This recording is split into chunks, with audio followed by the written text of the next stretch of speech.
Utah's news, traffic, and weather station.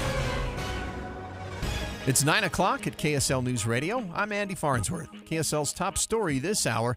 The Trump administration's nominee for Secretary of Health and Human Services is in his Senate confirmation hearing this morning.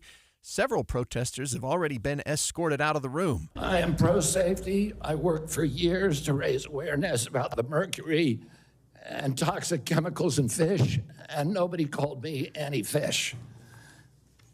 And I believe that that vaccines play a critical role in healthcare. All of my kids are vaccinated. I've written many books on vaccines. My first book in 2014, the first line of it is, I am not anti-vaccine, and the last line is, I am not anti-vaccine. The hearing will continue the rest of the day and is expected to pick up again tomorrow. Local stories we're following. Police in Ogden believe a massive fire at an apartment under construction over the weekend was set intentionally. They now have arrested a 16-year-old boy who they think did it. Although not an Ogden resident, we have confirmed that the suspect attends a school here in Ogden. He is being booked into the Weber Valley Youth Detention Center on 3 second-degree felony charges. Ogden Police Chief Jake Soob says the up-and-coming apartment on 22nd Street is a total loss. They don't have an exact dollar amount for the damages, but police expect it will be significant. Soob says they believe the boy acted alone. NASA is going to give us an update on what they collected from the OSIRIS-REx mission. That's when NASA landed on a spacecraft on an asteroid, collected samples, and then it returned to Earth, where it landed here in Utah. Today, they'll tell us what they've learned after studying the samples for a year. Your money at this moment, the Dow is up, let's see how much, 19 points, not a big gain, about less than 0.1%. Coming up, we still have lots of slowdowns, especially on Bangerter Highway. Traffic and weather together coming up next. KSL News Time is in 9:02. A reminder about the simplest way to get updated for your day. Hit your KSL preset when you jump in the car, and we'll take care of the rest. Hear key news up. In the John M. Huntsman School of Business at Utah State University, I'm Professor Scott Hammond. Some people think if they repeat something that's false enough times, it'll become true. In the age of artificial intelligence, that's doubly dangerous. AI can sometimes access the wrong data and produce wrong outputs. However, we might mistakenly think that that information from AI is always correct because it is from AI. Computers will never replace humans in moral judgments and in fact determination. AI is intelligence, but not ethical judgment. We need to make sure that we continue to make those judgments, even though AI will give us more information and be very useful. To learn more about ethical decision-making, consider an MBA from Utah State University. Go to utahstatemba.com. That's utahstatemba.com. I'm Scott Hammond. Hope to see you in one of our classes. Did you know the Social Security Trust Fund is projected to run out of money in less than 10 years? Yes, 10 years. And according to Barron's, this could cost the average couple $16,500 every year in lost income. Now multiply that by 10 or 20 years, and it could easily add up to hundreds of thousands of dollars. That's why it's critical you have the right strategy to file for Social Security. Learn more in a free report, your guide to filing for Social Security in 2025 and beyond. It's from Boss Retirement Solutions. If you've saved more than $200,000 and have not filed for Social Security, get your free report now by calling 801-251-1046. 801-251-1046. That number again, 801-251-1046. Boss Retirement Solutions is not affiliated with the Social Security Administration. Why choose a Sleep Number smart bed? Can I make my side softer? Can I make my side firmer? Can we sleep cooler? Sleep Number does that. Cools up to 8 times faster and lets you choose your ideal comfort on either side. Your Sleep Number setting. And now save 50% on the new Sleep Number limited edition smart bed. Limited time. Exclusively at a Sleep Number store near you. Learn more at sleepnumber.com.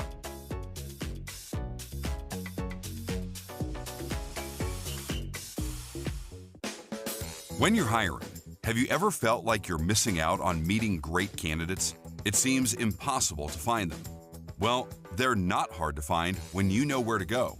ZipRecruiter. ZipRecruiter helps 10 million people with their job search every day. And because these people are actively looking for jobs just like yours, it's easy to find the right person right away. Try ZipRecruiter for free at ZipRecruiter.com/free. That's ZipRecruiter.com/free. Getting help with electrical repairs is easier than you think. All you have to do is call Any Hour Services or schedule an appointment at anyhourservices.com. No one helps more homeowners than Any Hour Services. Traffic and weather together, brought to you by Mountain America's limited time balance transfer bonus. Let's check in with Heather Kelly. Well, construction is making a mess of the drive on Bangerter Highway, both directions. The worst right now is southbound between 126 South and Riverton, all the way around the corner to 2700 West, taking at least 20-25 minutes just to go a mile and a half or so. Northbounders on Bangerter, not much better as you approach the South Jordan Parkway, head past 9800 South. And then we've got delays still on the collector ramp if you're northbound I-15 trying to get through the Draper-Sandy area that'll take you up to the I-215 interchange. When you choose Performance Automotive in Bountiful, you're choosing exceptional service from 4 dealers. Performance Ford Lincoln, Performance Honda, Performance Toyota, and Truck Country. See performancebountiful.com. Heather Kelly in the KSL Traffic Center. Today will be another sunny day, but you can expect some haze. Highs will be in the upper 30s. Right now it's partly cloudy and it's partly sunny too. 28 degrees. I'm Andy Farnsworth from the KSL Common Spirit Health Studios. Listen online at kslnewsradio.com. We're Utah's news, traffic, and weather station. Dave and Dujanovic, your morning companions for talk, analysis, and key perspectives on Utah's biggest stories on KSL News Radio. Dave and Dujanovic. Dave and Dujanovic. Special coverage of the top local story. Dave, we have a plan. We have a plan for what the old Bees Ballpark on 1300 South will eventually become. So we're going to talk about this plan. And really, this is just one part of what I think is going to be a major overhaul to Salt Lake City. Major. I mean, we've got 4 major projects that you and I have been talking about for months and months going on in this city.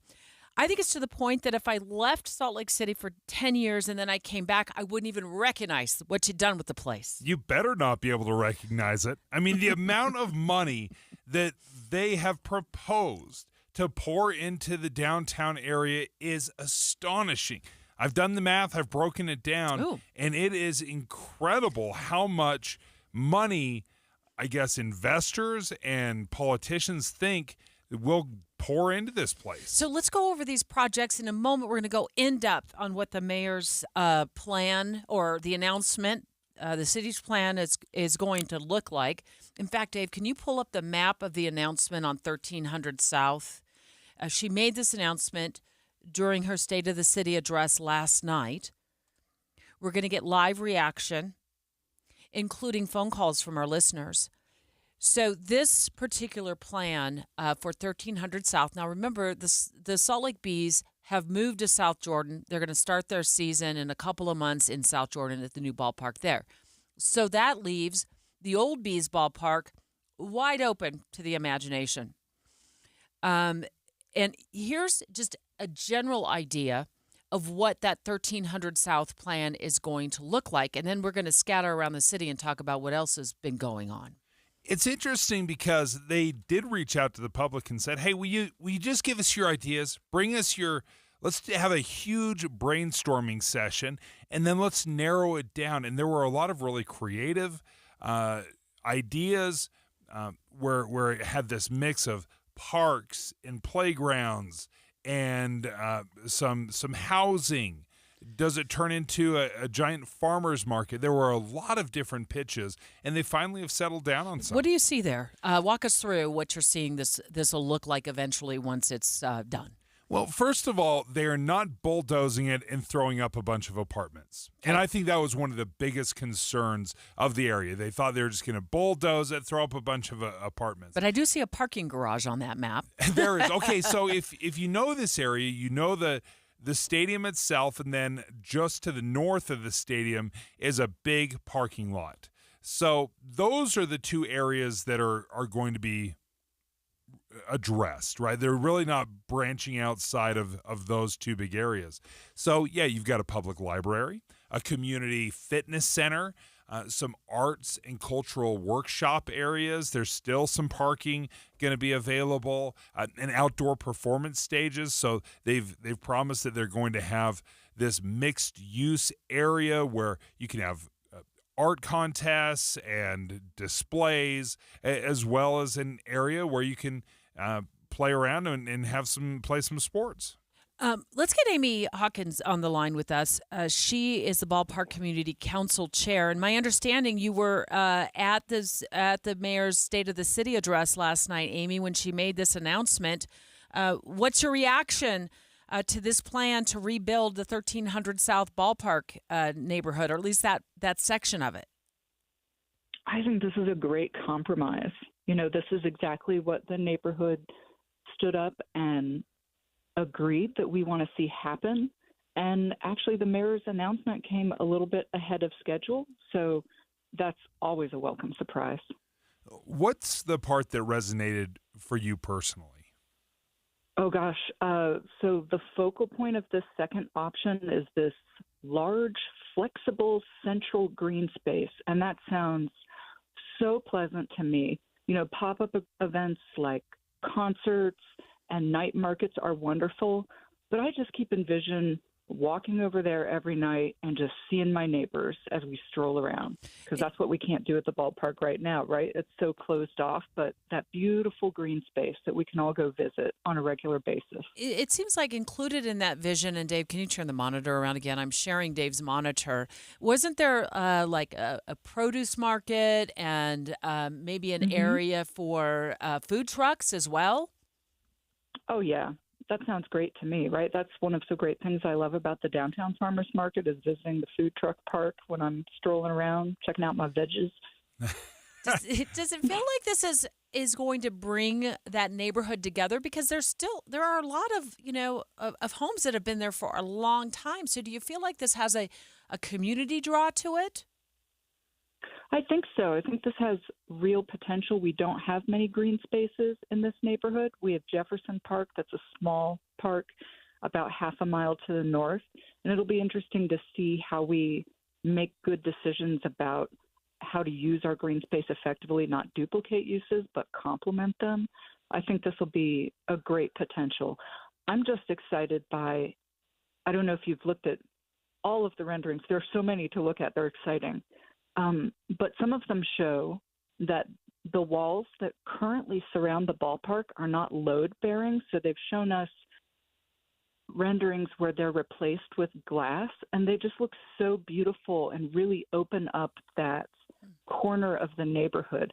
I just keep imagining it being lit up at night. That sounds so appealing to me. I see a couple of areas where they refer to them as mixed-use neighborhoods. So are there going to be apartments, condos, as well as business? I don't think we quite know those details yet. When all three of these scenarios were presented to community stakeholders in November, the consultants emphasized to us that a lot of the features in the three different options could be interchangeable, that we might see a blend of options. So I wouldn't be completely stuck on all the specific details. I think that those are still sort of up for negotiation. So I think housing is probably going to be a part of it, but what form that takes, we don't know. Right now, our neighborhood is 80% renter occupied, and it would be so great to see more opportunities for home ownership in the neighborhood and give people a possibility to invest in their future and build equity in our neighborhood. Was there a timeline? Not that, again, we're ahead of schedule now, so that's exciting. I know an RFP is going to come out in the not too distant future for actually building the site. And I don't have the details of that, but we're really excited to work with whomever's chosen to really impress upon them the community's hopes. Well, we appreciate you joining us, Amy Hawkins, the Ballpark Community Council Chair, who's been heavily invested in this area and what is going to turn into. Yeah. We're talking right now about the mayor's announcement last night during her State of the City address about what will become of the 1300 South Old Bees Ballpark. You know, the Bees moved south, down to South Jordan. They start their season in just a few months. And then the ballpark then is left kind of like, empty. What are they going to do with it? They finally have settled on, green space. Looks like a produce market, an area for food trucks, a real community center, including a workout facility and also a library. And this just brought to mind, Dave, as I was listening to this announcement, that Salt Lake City, really, we're in for an overhaul in much of the downtown area. And the reason I say this is you look at what's going to happen at 1300 South in the ballpark area on like Main Street, right? And then you want to go north to what's happening kind of on the west side around Redwood Road and North Temple, where the Miller family is committed to bringing in a Major League Baseball team, building a stadium. And then I think, obviously that area is going to get a lot of, businesses, and it's going to, have a totally different look to it than it does now.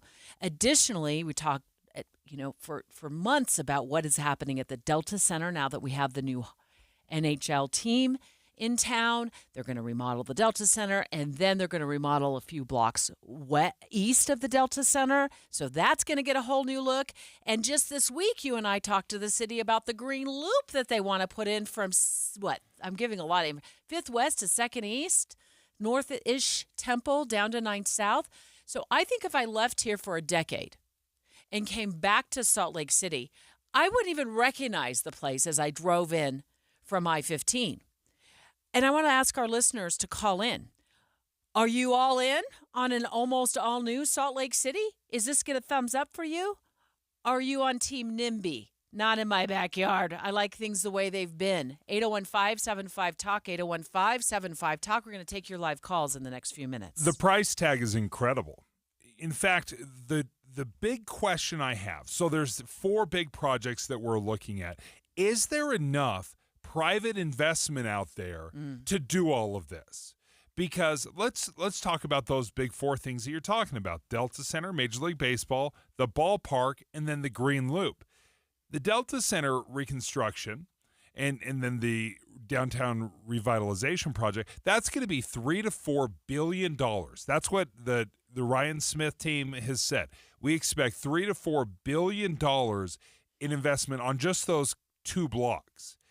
The Major League Baseball stadium, they think, is going to be another $3 billion of private investment, not only just building a stadium, but everything surrounding. The ballpark redevelopment could be well over $100 million.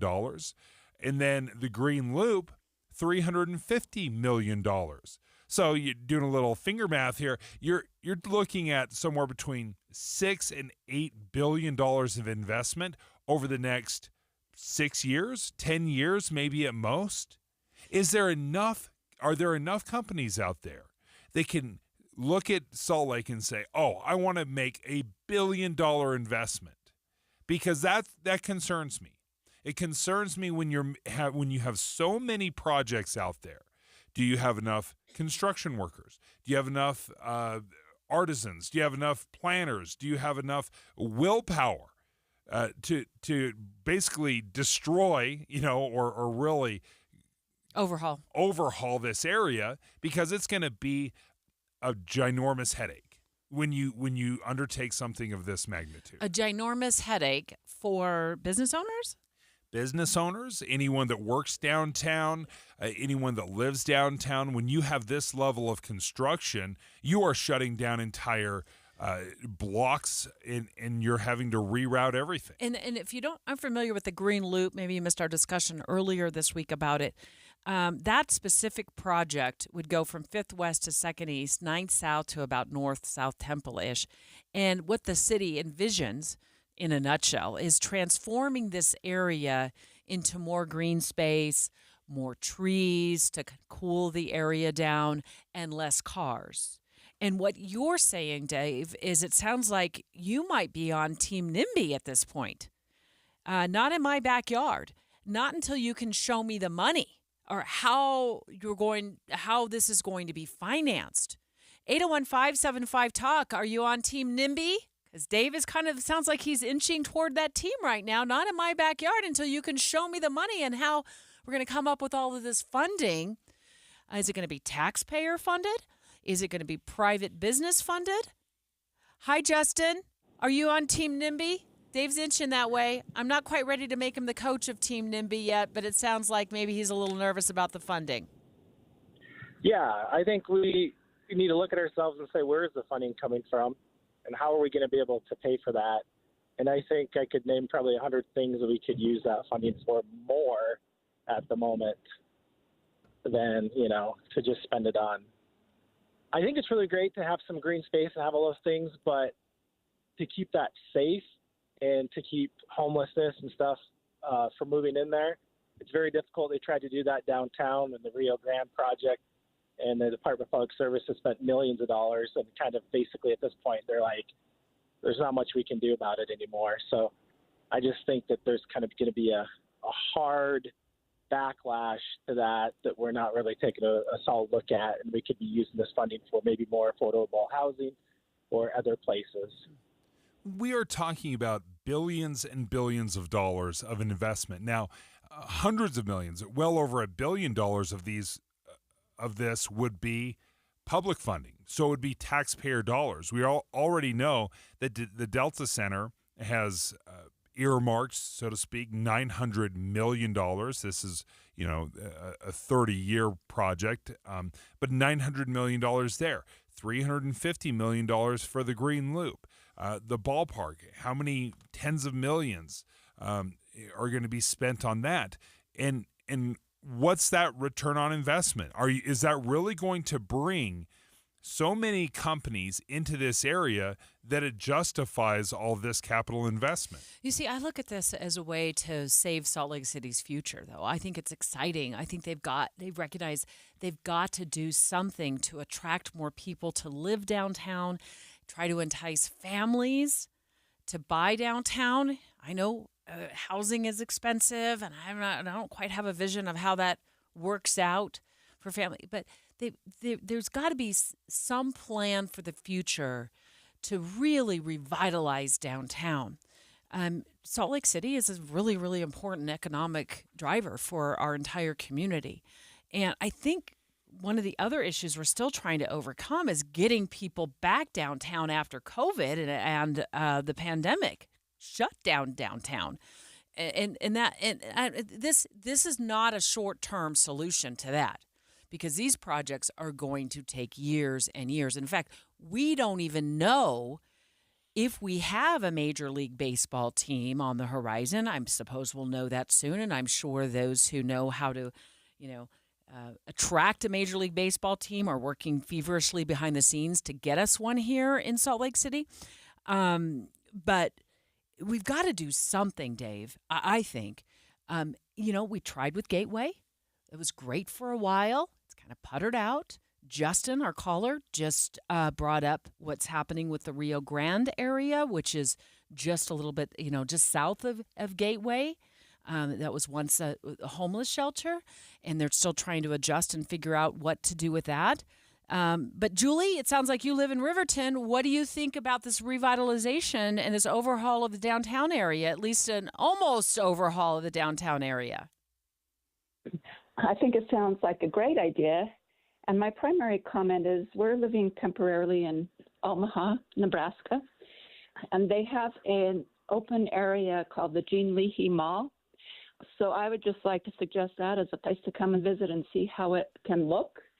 It's really a wonderful space that goes for blocks and blocks in the downtown area of Omaha, has huge outdoor play areas, areas for concerts. It's just really amazing. It took them 2 tries to get it to work well, but a really good resource for planners to come and see. Well, thank you for the call, Julie. I have been to Denver, and Denver has an outdoor mall, and it stretched for blocks and blocks. And when it initially was done, that's when I visited it, or one of the latest renovations of it. It was beautiful. It was fun. And then I went back several years later, and it had fallen on very hard times. There was a lot of homeless encampments and issues. The companies or the businesses had been boarded up. It had really fallen hard. I mean, they had public transit running right down the middle, so it was very easy to travel on it. So we've seen, you mentioned the Gateway.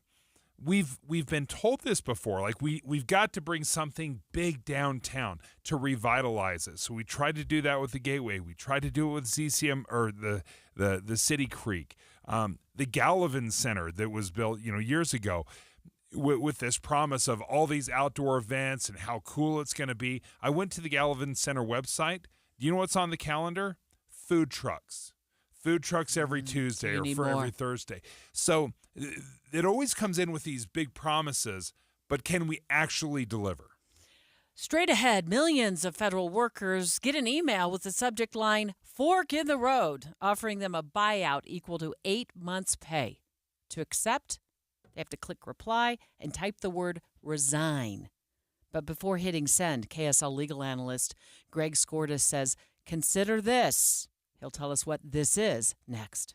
The newest part of your morning, and still so familiar. When you wake up and listen to a radio show, it's like you're a part of a family. You're listening in on people you know, and it's magnificent that Andy Farnsworth is sitting in the chair because he's someone we know. Utah's Morning News. Andy Farnsworth joins Amanda Dixon to bring you important news in the car. 5 to 9 on KSL News Radio. Things are just better with a partner or a friend.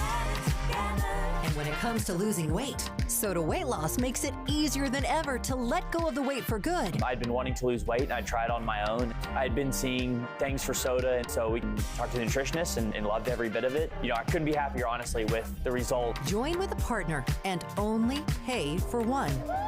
Imagine achieving all your weight loss goals together with your partner, and you only pay for one. I've let go 50 pounds, and I don't have the cravings that I used to have. I would definitely recommend soda. It's because it works. I even recommended it to my daughter, and she's on her journey now. Just go and look at the almost 9,000 Google reviews about soda weight loss. Lose the weight without injections, without medications, without hunger. Get started now at sodaweightloss.com. That's SOTA weightloss.com. Soda is, say it with me, state of the art. Discover the timeless value at Duke's Jewelers, a local treasure since 1948. Whether you're searching for a unique engagement ring or need expert watch repair, Duke's has been serving the community for over 75 years. From January 23rd to 25th, don't miss the largest event of the year, a 50% off closeout sale on select jewelry. It's the perfect time to visit and explore the wide selection of custom designs and quality gemstones. The skilled designers at Duke's can bring your dream piece to life, while experienced jewelers handle repairs and modifications in-house. Duke's Jewelers takes pride in value pricing, ensuring you receive the best prices every day. Need an appraisal? The Duke's Jewelers AGS certified gemologist is here to help. Whether it's hand or machine engraving or redesigning old favorites into something new, get personalized service for every occasion. Visit Duke's Jewelers and experience the difference of locally operated expertise and dedication. Duke's Jewelers in Springfield, Utah. Keep your home's HVAC running smoothly year-round with Golden Rule Plumbing, Heating, and Cooling. At Golden Rule, we live by a higher standard, treating others the way we want to be treated. That's why we offer a 100% satisfaction guarantee. If you're not happy, we're not happy. Trust us for dependable services in the Valley. Visit goldenrulephc.com. We obey the rules to live by. Golden Rule Plumbing, Heating, and Cooling.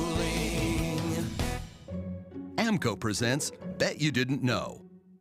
Bet you didn't know that your car's transmission is made up of 800 pieces.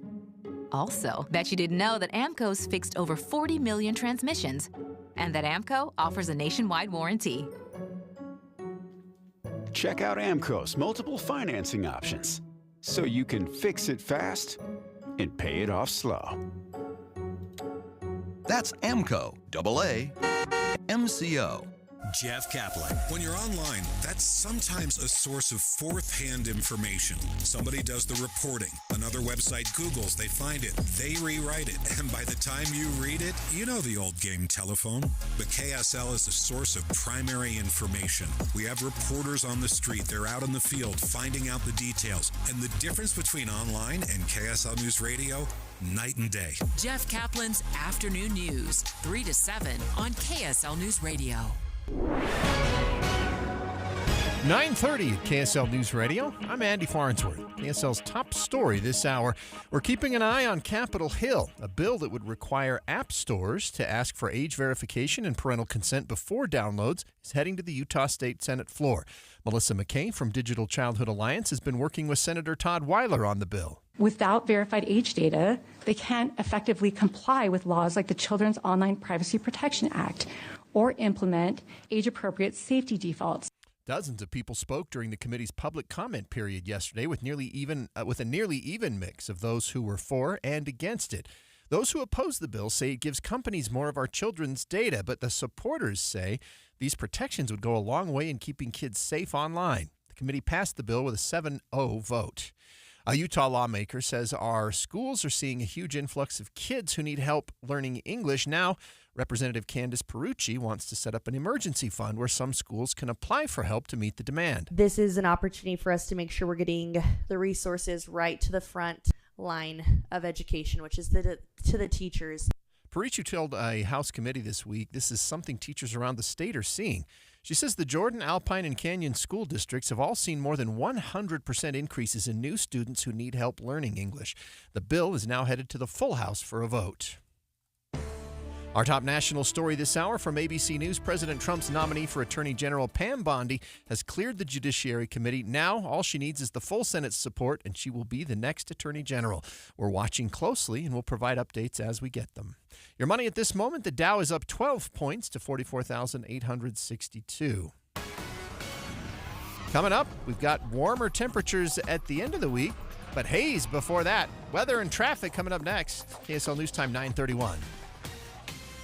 The sources where we get our news matters. When you listen to Utah's Morning News, we want you to feel the stories are important to you and trustworthy. This is Amanda Dixon. And I'm Andy Farnsworth. Join us weekday mornings on KSL News Radio. Be advised, this is your opportunity to save up to 40 to 80% on a hot tub or swim spa. This weekend only, Friday through Sunday, Utah State Fair Park. Be advised, this is your opportunity to save up to 40 to 80% on a hot tub or swim spa. This weekend only, Friday through Sunday, Utah State Fair Park. 18-month interest-free financing. Our factories have demanded we sell 1,000 hot tubs and swim spas this weekend. Utah State Fair Park. Huge factory incentives, factory rebates, this weekend only. Utah State Fair Park. We can remove your old hot tub. Free delivery of your new hot tub. Hot tub starting at $2,999. Utah State Fair Park. Free delivery of your new hot tub. Just relax and enjoy. Utah State Fair Park. Friday, 2 p.m. to 8 p.m. Saturday, 10 a.m. to 8 p.m. Sunday, 10 a.m. to 6 p.m. Free admission. Free delivery. Utah State Fair Park. Call 833-SPA-SALE or visit hottubandSwimSpaSale.com. Traffic and weather together brought to you by Mountain America's limited time balance transfer bonus. Here's Heather Kelly. Well, the biggest issue right now in the Salt Lake Valley is Bangerter Highway. I would avoid it, especially if you're at the south end of the valley. If you're trying to head southbound Bangerter, you are not moving. It's taking at least 45 minutes now for anybody to move between 126 South and Riverton around the corner to 2700 West in that construction zone. Northbounders are also struggling, but that seems to be improving. The speeds are a little bit better now as you head north from 104th South and South Jordan up past 9800 South. I-15 back to freeway speed, so throughout Utah, Salt Lake, and Davis counties, and no further accidents reported. Get the best Valentine's gift ever, an original Minky Couture blanket. Save 50% by using promo code KSL50 in stores and online at minkycouture.com. Minky Couture, the best Valentine's gift. Heather Kelly in the KSL Traffic Center. Well, KSL weather today will be another sunny day, but you can expect some haze. Highs in the upper 30s. Right now, though, it is partly cloudy and 28 degrees in Salt Lake City. For those of you who are in Ogden, it's 27 degrees, and Provo, 23 degrees. I'm Andy Farnsworth from the KSL Common Spirit Health Studios. Listen online at kslnewsradio.com. We're Utah's news, traffic, and weather station. Dave and Dujanovic, your morning companions for talk, analysis, and key perspectives on Utah's biggest stories on KSL News Radio. Millions of federal workers got an email with the subject line, fork in the road. If I would have gotten that working for the federal government, I would have thought it was, should I even open it? Fork in the road? Is this a scam? It's not a scam. What it is that the president has decided to offer federal employees, not all of them, but a lot of them, an opportunity to take a buyout equal to 8 months' pay. All they need to do to accept this buyout offer is, from my understanding, is click reply, type the word resign, and then hit send. But before you hit send, I want to make sure you know we're going to have KSL legal analyst Greg Skordas live on the line in just a couple of moments because I think there's some things to consider before you decide to resign and hope that you get this severance package. Yeah, I assumed when you're offered severance that it's fairly straightforward and simple. If you're going to be promised 6 months, you get 6 months of pay. So I guess I really didn't even cross my mind that wouldn't be the case. You're saying that it may not be that easy as just typing resign? I would be, before I just resigned my position at any job, I might hire a lawyer, Greg. I might actually hire a lawyer. But I want to make sure, certainly this is impacting a lot of federal workers, and they have a very short window, according to this email, to make a very big decision about their future. And reading this email, it seems like it's a couple of pages long. I'm not sure if they decide not to resign, that they'll be guaranteed a job in the future anyway. So walk us through, as an attorney, what you would want people to be aware of before they just hit send after typing the word resign in an email reply. So first of all, Trump sort of needs to stay in his own lane. He issued a directive to federal employees last week that said that they're not going to work from home anymore. And the judiciary got pretty upset and said, you don't have any authority to tell our employees what to do. And the same would be true for the legislative branch. So it's limited only to executive branch employees. Second, I would say this to any employee who's looking or considering this, is to contact your local personnel office, your human resources for your particular department, and just get the details. I don't know that you necessarily need to spend the time and money to get a lawyer, but find out the details of it and what it means. It looks like that you would be paid through September, so like you said, 8 months, and then you would be retired. So it's a pretty good resolution for some people who may be very close to retirement if that's what they want to do. But for others who don't want to, I don't think that they can just fire you for not signing this. Greg, when you sign some sort of agreement, a parting agreement, and you receive severance, is it considered contractual? Like, does the employer have to honor that, or can they change the terms? Well, so the employer in this case, Dave, has made the offer. So they have to live by it if that's what they do. And the employee can either accept or reject it. And there's probably not room for negotiation. It's just one of those things that, hey, this is what we're considering doing. Would you like to take advantage of this or not? I don't think there's really wiggle room for either side once the offer has been made, as it has in this case. But once you, as an employee, hit send, if they type in the word resign and hit send, it's done, right? You can't change your mind. Well, that's a good question, Debbie, because typically when people are offered packages with respect to their employment, there's a rescission period. I think it's either 5 days or 7 days, and you would expect the federal government could honor that. So I don't know that send is the end, but I would certainly be very, very careful before I hit send and make sure you've dotted your I's and crossed your T's and talk to your local human resources, maybe your attorney, before you hit that button. Well, I also wonder, I would want to know how quickly I would see that severance, if I'm going to see it all at once. Am I going to see it No, over the course of several months? I'd want to ask those questions too, Greg. Yeah, I think what it would be is just your current salary would just continue for those 8 months. You would continue to get paid. You just wouldn't be in the office, and you would get paid until September, and then you would be terminated. Then you'd be done. So you're effectively resigning in 8 months, understanding that you're going to get paid during that entire time, if that makes sense. Are companies, and maybe that's how I'm seeing the federal government in this, are companies required to offer severance, or do they do this just to help soften the blow? The latter, Dave. Most companies are not required to offer severance unless you have an employment contract. We're really an at-will state, and most other states are the same. But they do it to soften the blow so that there's not hard feelings, and to make sure that their employees have, some idea where they're going to be or how they're going to survive for the next few months. It also means that you wouldn't be able to draw unemployment because you have resigned, and you don't get unemployment when you resign. Well, Greg, thank you for joining us. Greg Skordas, our KSL legal analyst, walks us through, because this very well could be just the tip of the iceberg, Debbie, is this fork in the road email from Trump that says, hey, just start making plans right now that by September, a lot of you are going to be out of a job. I think the goal that as I read it, is to reduce the workforce through this by about 10%, the federal workforce. It does not apply to every single agency.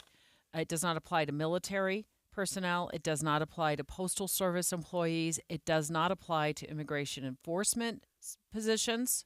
I mean, obviously that is one of his top priorities. We've been talking about that the last couple of days, about his position on dealing with illegal immigration and immigration.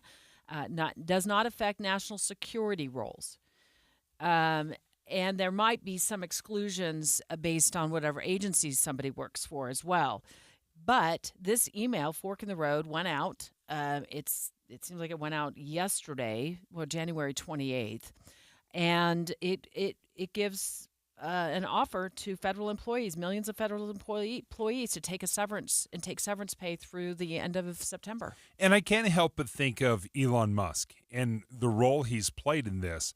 Because when he first purchased Twitter, one of the first orders of business was massive layoffs on a level that I had never heard of before. It was an 80% reduction in force, 80%.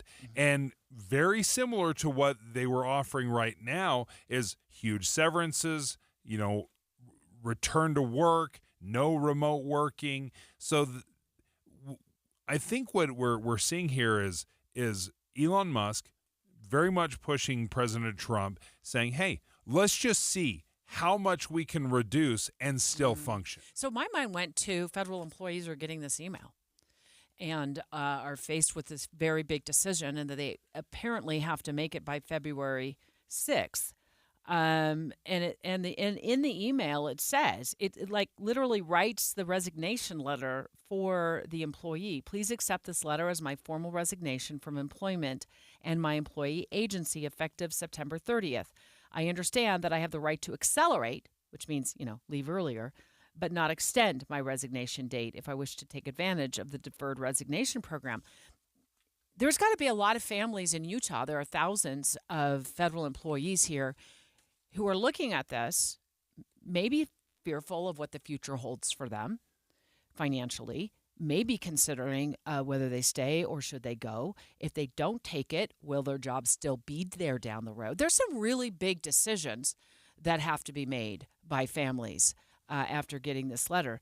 Politics aside, this could be a really tough one for families to wrestle with for the next few days. It also can't be a huge surprise, because this is the very thing that President Trump has said he was going to do. And the fact that he's enacted it in the first 10 days of his presidency can't come as a surprise. Straight ahead, this Friday, it's expected that President Trump will announce tariffs on Canada and Mexico. Next, Dave's got the list of items that could cost you more, or maybe not more, but more if it happens. Sometimes when our furnace stops working, it's something simple we can fix ourselves, if we only knew how. What's up, everybody? I'm Mike Wilson with Any Hour Services, and the next time your furnace stops working, before you call a company out to fix it, try this first. Go shut the furnace down and make sure your air filter is clean. Go around the house and make sure the vents are open and there's nothing blocking the return air.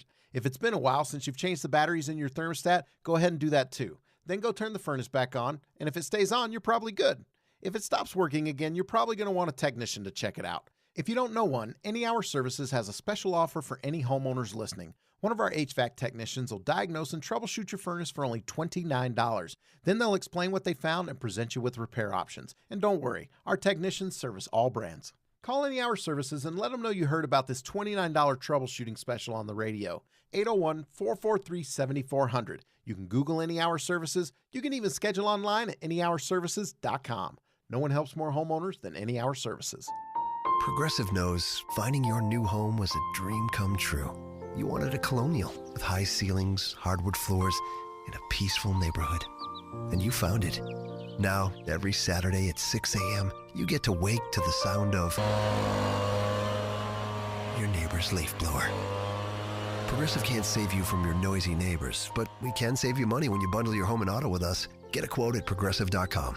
Progressive Casualty Insurance Company affiliates and other insurers not available in all states. Why choose a Sleep Number smart bed? Can I make my side softer? Can I make my side firmer? Can we sleep cooler? Sleep Number does that. Cools up to 8 times faster and lets you choose your ideal comfort on either side. Your Sleep Number setting. And now save 50% on the new Sleep Number limited edition smart bed. Limited time. Exclusively at a Sleep Number store near you. Learn more at sleepnumber.com.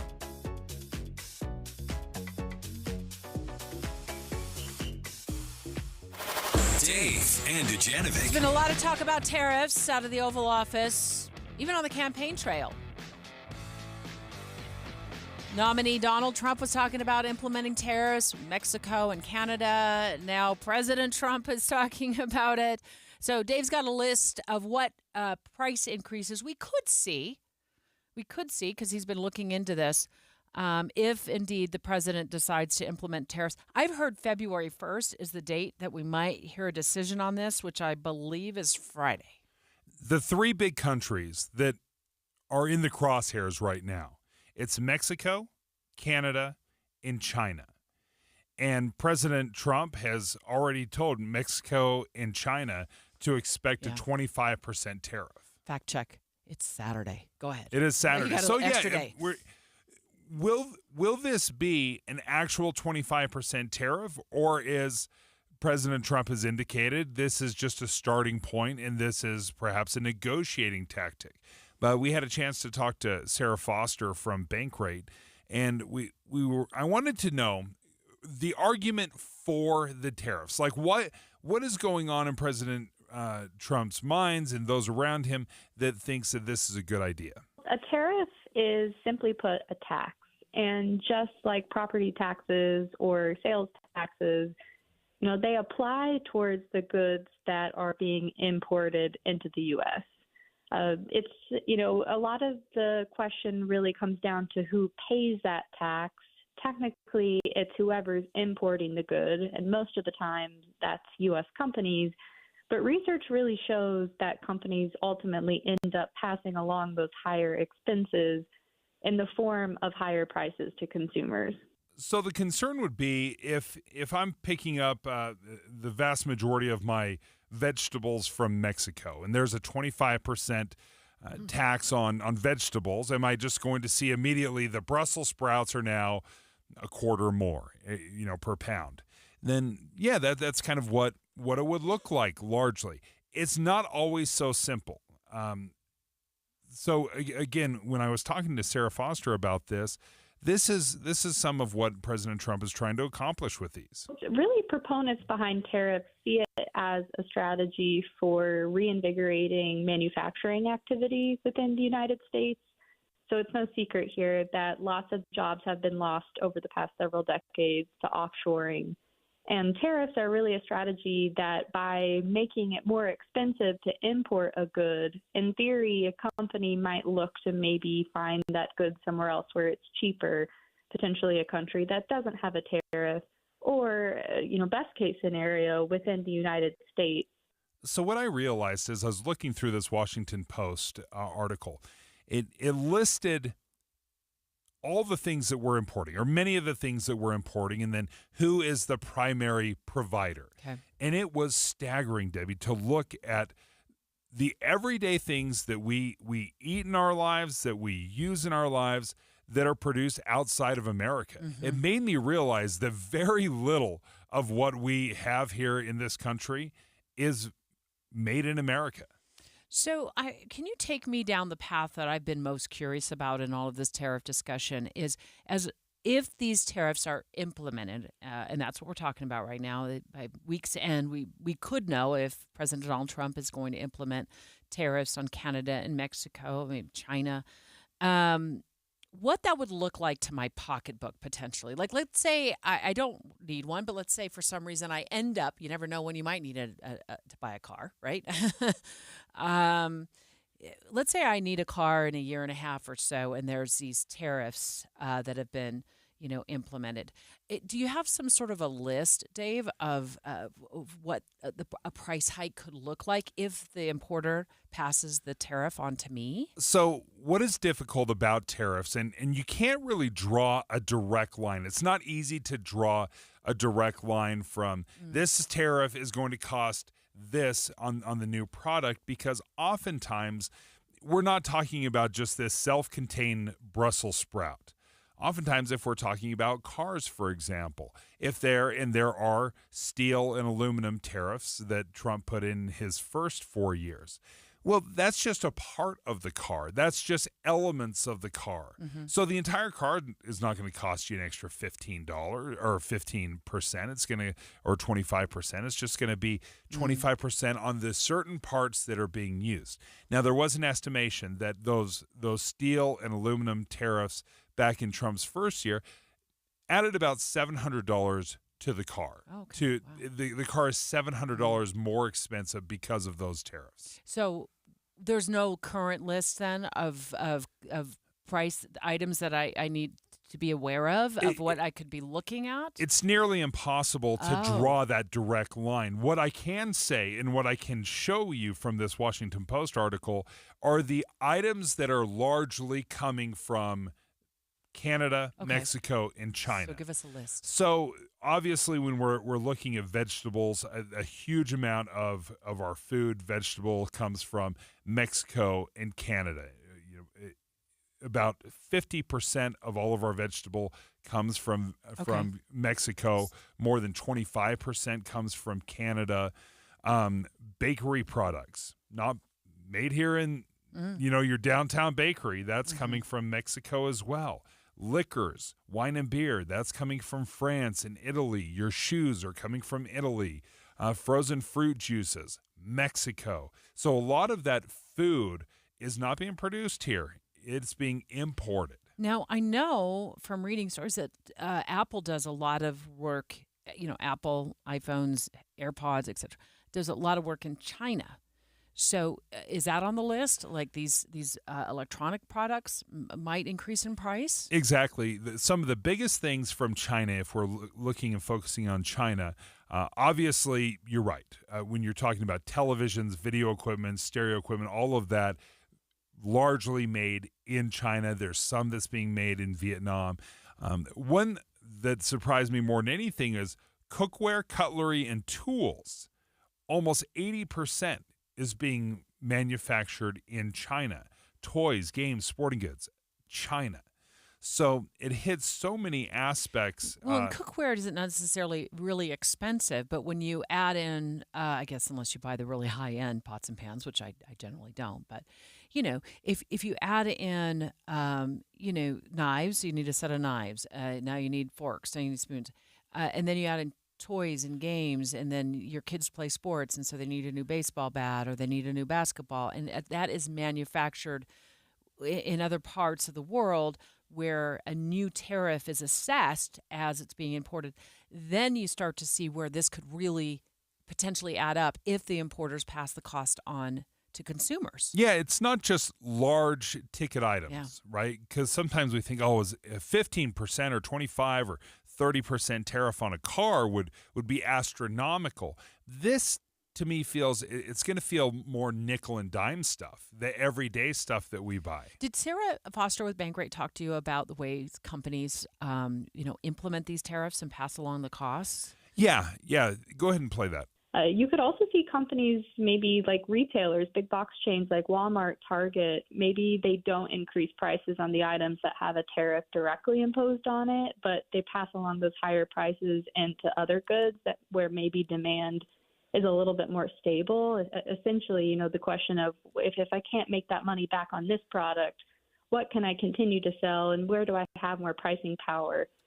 So the example that came to my mind is, listen, you're not going to spend $15 for an action figure, right? If tariffs hit the toy store, you're just not going to spend that amount of money. So you're not going to see this huge jump on a singular item. What they will do is make small adjustments over a huge number of items to make up for the tariff. KSL Broadcast Group contests are open to participants 18 years of age and older that are residents of Utah, unless otherwise specified. Employees or agents of the station, Bonneville International Corporation, other area radio stations, or any entity associated with the contest may not enter. Persons who have won in the last 30, 60, or 90 days from a station contest or event may not be eligible. Full general contest rules are available at kslnewsradio.com/contests. Hey, this is Dan, the laptop man from PC Laptops. Myth. You might have heard that you need to spend a fortune these days to get a powerful computer. Correction. At PC Laptops, we wanted to prove that wrong. So here's the most amazing deal that we've ever done at PC Laptops for you in over 30 years. The new 2025 S1 desktop or SM3 laptop for only $999. You heard that right, $999. You get a blazing fast processor, 16 gigs of RAM, and over a terabyte of blazing storage for $999. What else do you get? Lifetime service warranty, and we have 12 months special financing on approved credit. Take one home today. Hurry in right now because supplies are limited, because at PC Laptops, we love you. Just check us out at PCLaptops.com. $999, PCLaptops.com. This Friday, join KSL News Radio and NPS from 10 to 1 as the movie show stops by. Then, browse and uncover what makes NPS so great. With 4 locations, NPS takes a new inventory every day. Then, they check all competitors' retail pricing before marking items down 20 to 70% off. You're invited to visit the movie show this Friday from 10 to 1. And that's the first step to discovering NPS. Visit NPSstore.com to begin your own NPS adventure. NPSstore.com. Are you and your credit card ready for some peace and quiet? Experience the relief of a low rate with the Mountain America credit card. With a 3% cash bonus on balance transfers, it's more relaxing than ever. Open a Mountain America credit card today for your limited time bonus. Details at macu.com/transfer. Loans and approved credit. Membership required based on eligibility.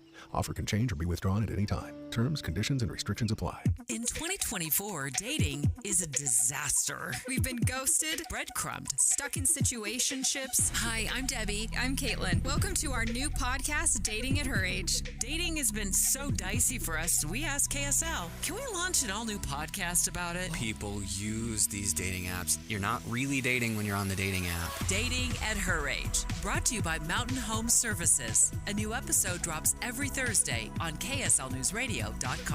All in together now, we can make it better, can we do it? We won't it up. Cause we know how to jump. Moving and eating better every day can help make you and your kids healthier. Search We Can online to find out more. A message from the Ad Council, HHS, and NIH's We Can program. How does a soccer club, born in an unlikely place, Utah? You sure you want to do that in Utah? built with players no one else wanted, We knew no one believed in us. reach the league's highest heights? We finally did it. It was like just this feeling of getting to the top of the mountain. How does that same team find a way to shatter expectations in the midst of a fight for its own survival? Our club is burning to the ground as we speak. I'm Amy Donaldson, and in a new podcast, Making of a Moment, the RSL story, we take a closer look at one of those iconic sports moments. Soccer is a crazy game, and we saw it firsthand tonight. And unravel how knowing the truth of these moments can transform what they mean. I just kind of got chills right now thinking about it. Making of a Moment, the RSL story, is available now. Follow us at makingamomentpod.com or wherever you get your podcasts.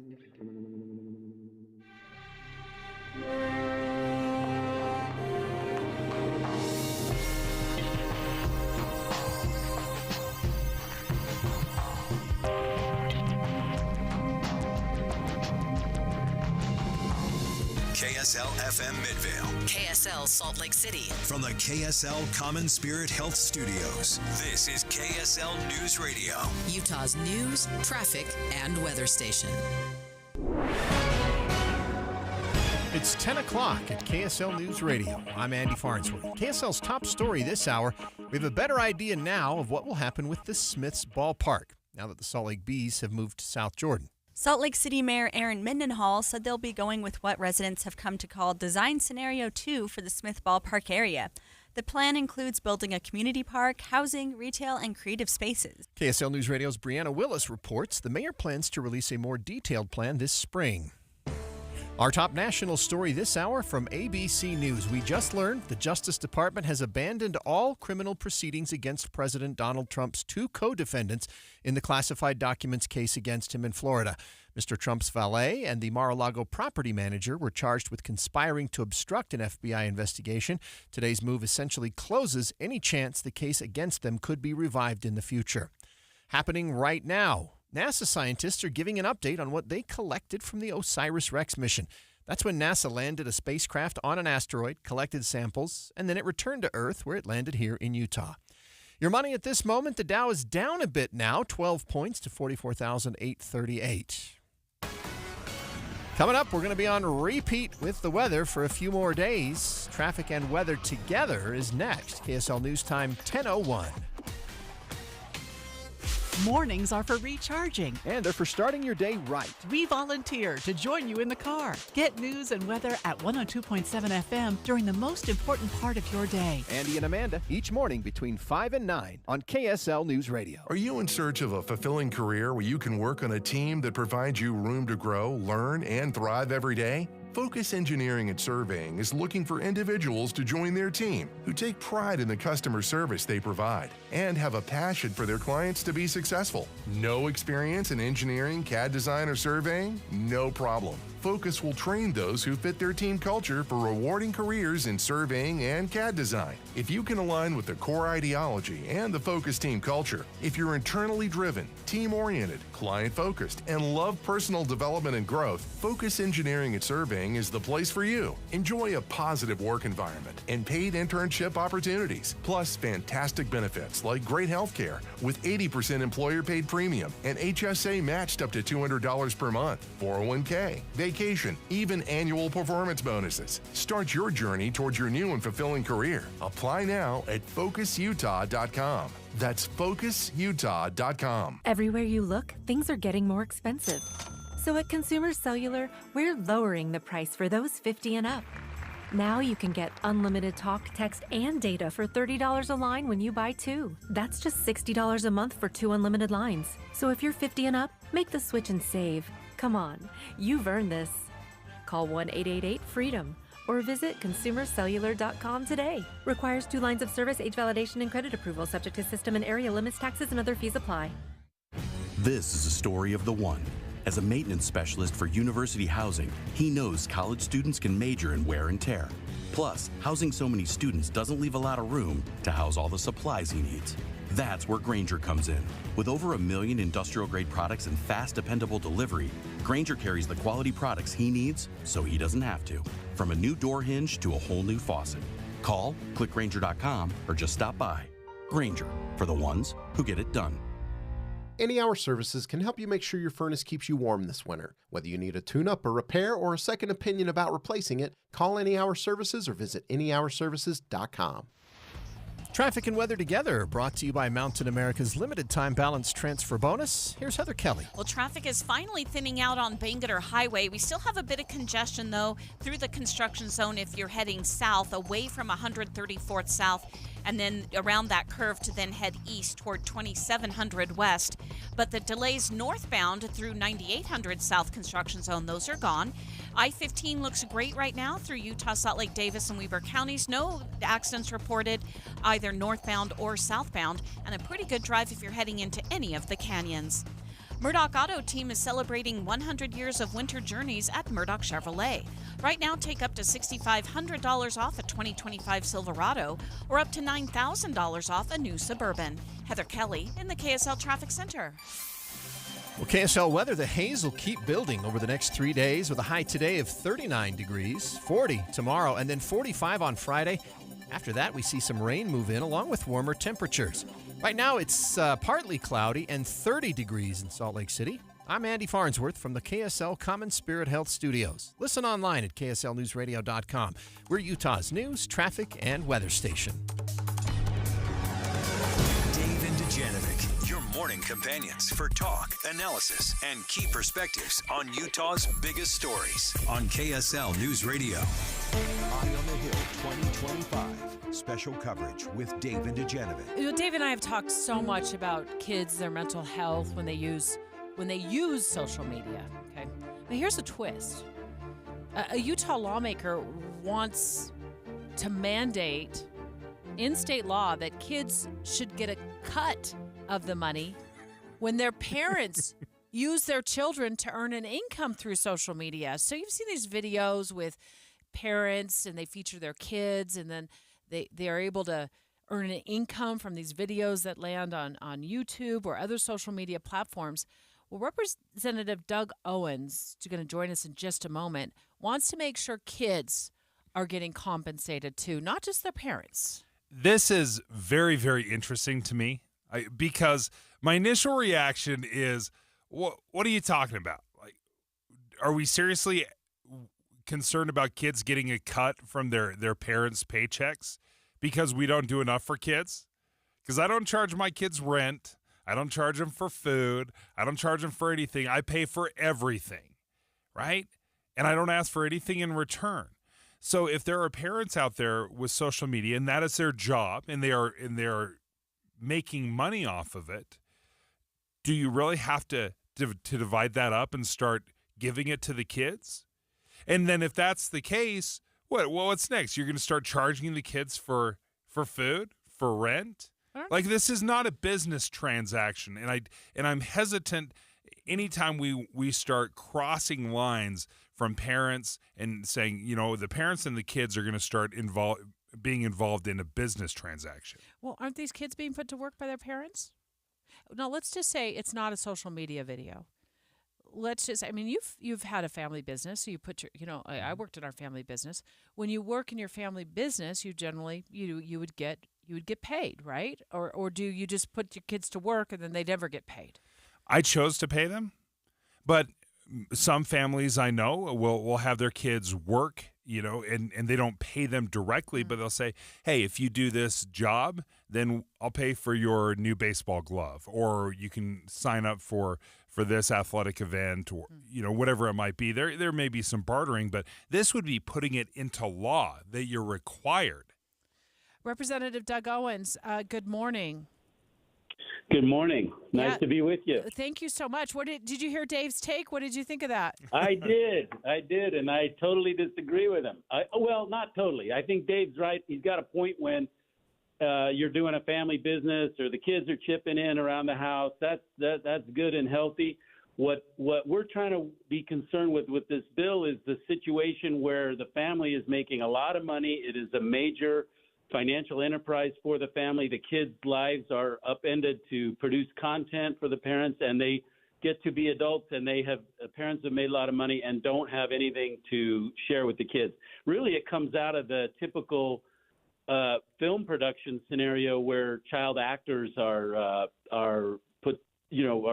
work on film sets or commercials, and the parents get a lot of money for that, and then the kid becomes an adult and has no money to show for it. So it really comes out of a traditional Hollywood kind of setting, and Utah is a big center for film production and also for social media content production. So we're trying to just protect the kids where there is a lot of money in play and the kids are not benefiting at all from it. So not I think, a typical family situation.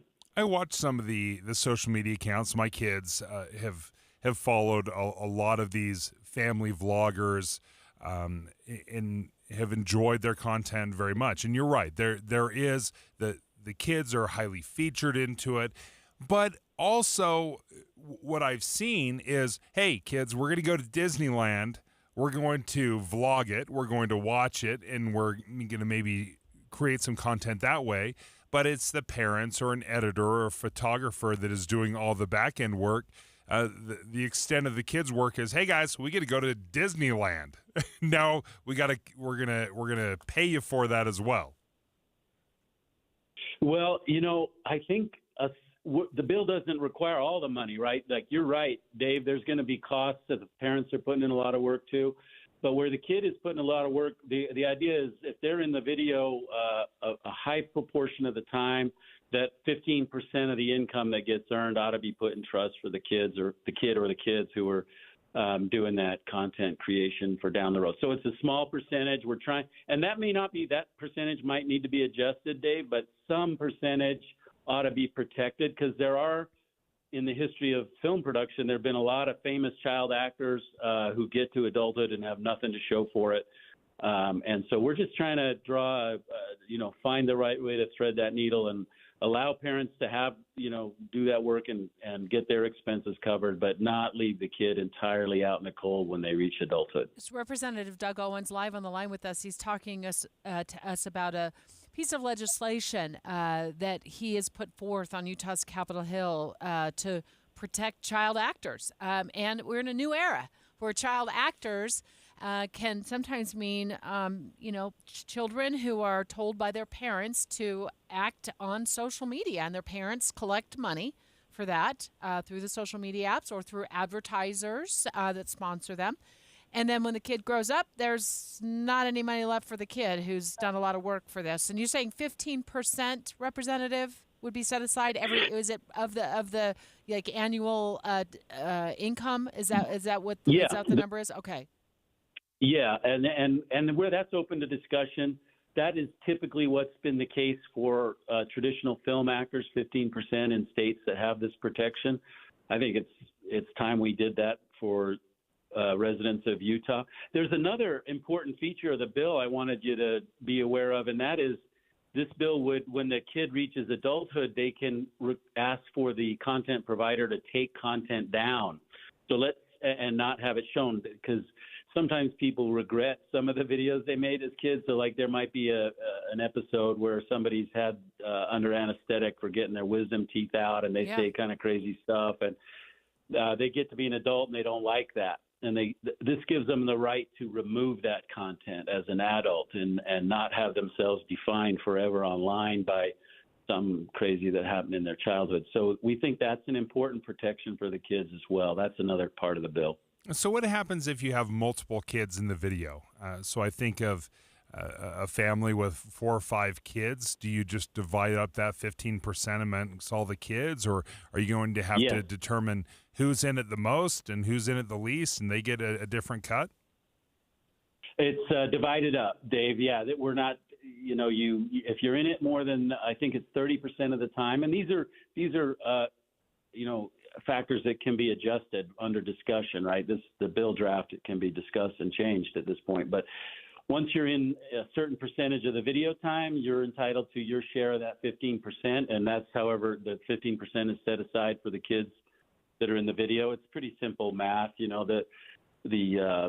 in this day and age, probably a 10-year-old can do the accounting. It's you get your share of the 15%.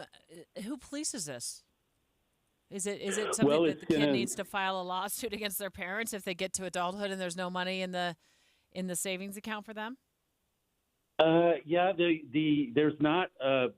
It's just a law that the parents need to comply with. It's really, if they're running a business enough that they've got to file separate business tax returns, this is when that kicks in. So they're already in the business of accounting for the business. So it's really a pretty easy calculation for an accountant to comply with it.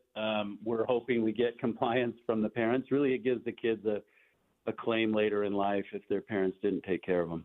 There's one thing, again, I think this is fascinating, and I appreciate you joining us. And the pushback I have is not because I'm totally against this. I think, kids that are working, they're entitled, to on some level. But I also think about parents. I think my daughter played softball. The amount of money I spent on softball over the years was incredible, and we enjoyed it. But for those families that spend a huge amount of money and they get their kids into college, perhaps they go into the NBA, there's no entitlement for the parents, right? The parents are just like, well, that's just what it costs to raise kids, and there's no entitlement because, again, we really hesitate to mix family and what we do for each other and how we make money, and we really don't turn it into this business deal, because I think of parents, if I put you in every camp, I'm keeping receipts so that when you get in the NBA, I want my cut. Yeah, Dave, you're making a good point. And I'll tell you, there's a lot of parts of like social media influencers, their family life being, kind of put online and making money from it. There's a lot of that we cannot regulate, right? There's some bad judgment sometimes when parents are having their kids do crazy stuff. But we can't police that, right? That's a family dynamic. We're not going to put a policeman into the family and try to control that. So people have their privacy, and you're right, parents sacrifice a ton for their kids. This is really trying to get at one situation, which is where the parents are making a ton of money from their kids, that some of that a little portion of that ought to get guaranteed for the kid later in life. And again, the percentage is open for discussion. Like, I remember those soccer uniforms too, and the cleats and the travel fees and all that, man. I lived that with 4 kids, but so I hear you. And the percentage is open to discussion, but it does seem right to me that if the parents are making a ton of money, that some of that ought to get set aside and protected for the kid later in life, so they don't get to be an adult and look back at all that work and not have anything to show. I think it's a fascinating discussion. Representative Doug Owens, thank you for joining us. 801-575-TALK. We're going to take your live calls right now. 801-575-TALK. Do you like this plan? Do you think that parents who make a boatload of money with their children, putting them on social media, should have to put aside 15% of what they earn so the kids have some money when they grow up and they're adults? So they've got a pot of money. Look, I think a lot of these videos and the views on these videos are driven by the fact that these kids are in the videos. Yes, right? Definitely. They're stars. It's just a mom or a dad going. I'm not saying that mom and dad. They I've seen plenty of social media videos from just average adults. That do really, really well.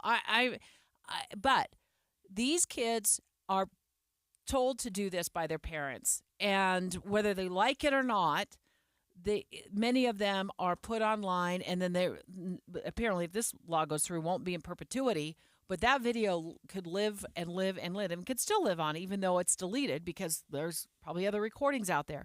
But these kids are often the drivers for views and clicks, and they become, as you said, social media stars.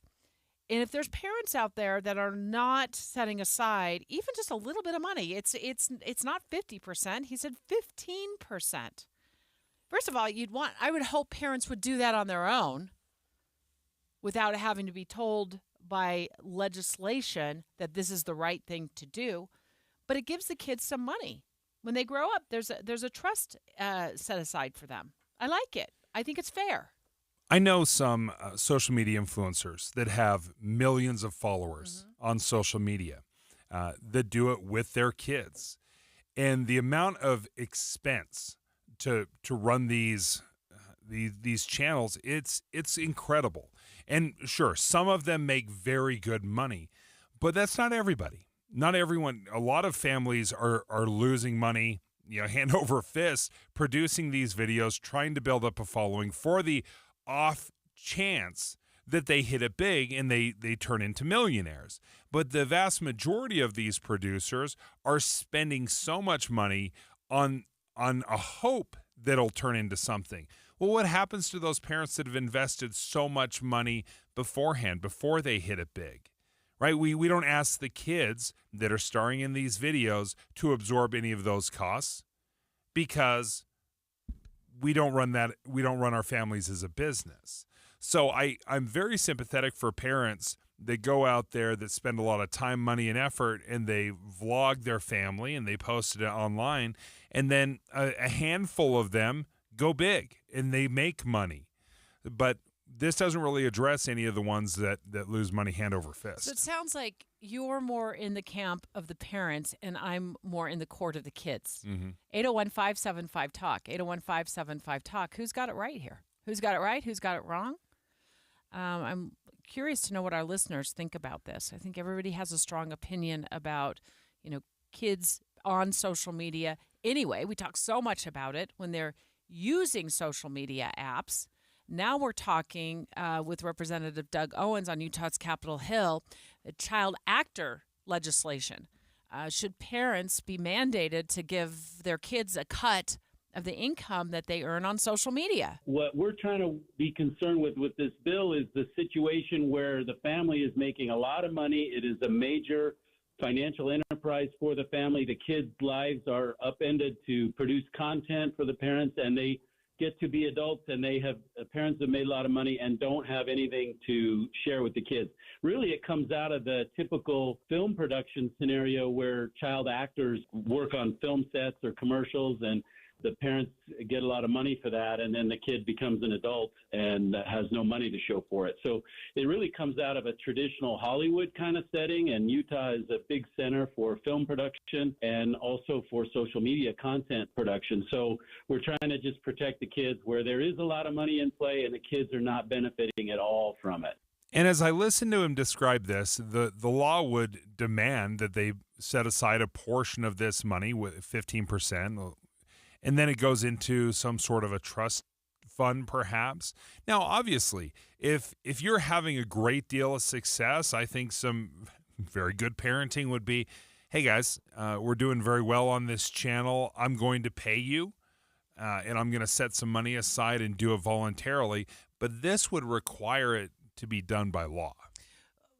It could be a way to set your child up to financially, if they want to go to college. Right? If they find that they want to buy a house or a townhome after they graduate from college, they've worked for that money. You set it aside for them at 15%. Let's say a family is making a couple $100,000 a year and a child is entitled to 30%. It's an only child situation. I don't want to do the math on 4 or 5 kids. So, and they're earning $30,000 a year working on behalf of their family business. They get $30,000 a year, and then they are really set up for life. And this stems from what has been going on in Hollywood for years. Who among us hasn't heard about a child actor who worked for years on movies and television shows, and then ends up broke when they go into adulthood because they have a parent who spent all the money or didn't know how to manage the money, or the money got mismanaged along the way, and they ended up broke. And so now they've spent the first 15, 20 years of their life working to entertain the world, and then they end up with nothing. I don't think 15% is a lot to ask. In fact, one of our texters at 57500 says they should be putting more than 15% aside. And I don't know how they come up with this 15%. Is it 15% off the top? Is this after expenses? Because if you're producing these videos and you're hiring a photographer and an editor and you're paying for marketing, then what does that look like? Remember, do you think it's an arbitrary number? Well, what's difficult about it is, all numbers are arbitrary on some level, right? Well, I guess he says it comes from the film industry. That's a number that they pulled. So, however they came up with that number, but the vast majority of content producers do not make a penny. They spend far more money producing the videos, going on these vacations, and there are a handful.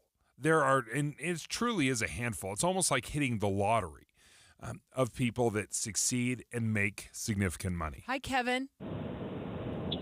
Hi, how are you guys? Good. You don't agree with the legislation. It sounds like you think that this isn't a big deal. I'm kind of confused. I'm like Dave. My kids played ball with Dave's kids, and I posted many videos. I'm just thinking, God, are we chasing something we shouldn't be chasing? Let's spend our time and money on something different. Good heavens. I like the idea of having the discussion, because we do need to look at it. If kids are being taken advantage of, if they're being mistreated, we should definitely be having that conversation. And there are cases. The Ruby Franke case is one that has been brought up on the Hill, where she was a mommy vlogger, where she had this very tough parenting style that resonated with people on YouTube. Millions of people watched her videos, and we learned later on that the kids were being abused. They were being mistreated. She's in prison right now because of it. So we absolutely need to protect kids from parents that are mistreating their kids.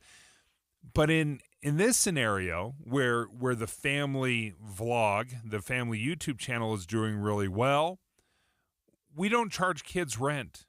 We buy a house because that's how mom and dad, make their money. And we don't divide it up and figure out, hey, you know what? This big house is being paid for by our YouTube channel, but you're going to have to pay your portion, right? It doesn't resonate with me. I see some problems with it. Straight ahead, we're going to go big on a hot trend, buying and living in a tiny home. Now, before you downsize to 400 square feet. We're going to go over a list of things to think about first. And as always, our thanks to the Stern team of Amato Real Estate for their support for our housing discussion up next. Join the smartest conversation in Utah, the team of analysts and political advisors that make up Inside Sources. Get unfiltered analysis of the new administration, the president's cabinet, and Utah's upcoming legislative session. Inside Sources, weekdays from 1 to 3 on KSL News Radio.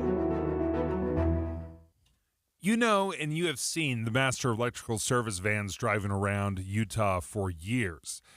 Well, now they've joined forces with Mountain Home Services. And what's so exciting about this is because Master Electrical, of course, experts at all of your electrical needs, recessed lighting that you need to have installed, the generator that you want, all that stuff. And now that they've combined forces with Mountain Home Services, they can also work on your HVAC, your heating and air, your plumbing. One of my favorite stories is we were sitting down talking to Mountain Home Services, as they said, a lady invited them to come and do some work, some recessed lighting. They're like, all right, well, where do you want them? She's like, you're the experts. You tell me where I want them. So they drew up a design and a plan for them. And she's like, yep, just do it exactly like you drew it up. And she loved it. It's because they are expert in so many ways. They can come into your house and take care of you. Yeah, and including, they've just added fireplaces to the list, and it's been so chilly at night. I was like, oh, a gas fireplace would be awesome. It all comes with this upfront pricing guarantee that Dave and I have been talking about, which means there's no hidden fees. Learn more at mountainhomeservices.com. That's mountainhomeservices.com. Or you can always give them a call. They'd love to hear from you. 801-543-2222. Again, 801-543-2222. Many people worry they're not making the right investment choices inside their 401ks. Did you know that you might have a little-known opportunity to add some additional investment choices to your 401k and get the help and recommendations you've been looking for? This exciting feature is called a self-directed brokerage window. And the best part? The money still stays within your 401k.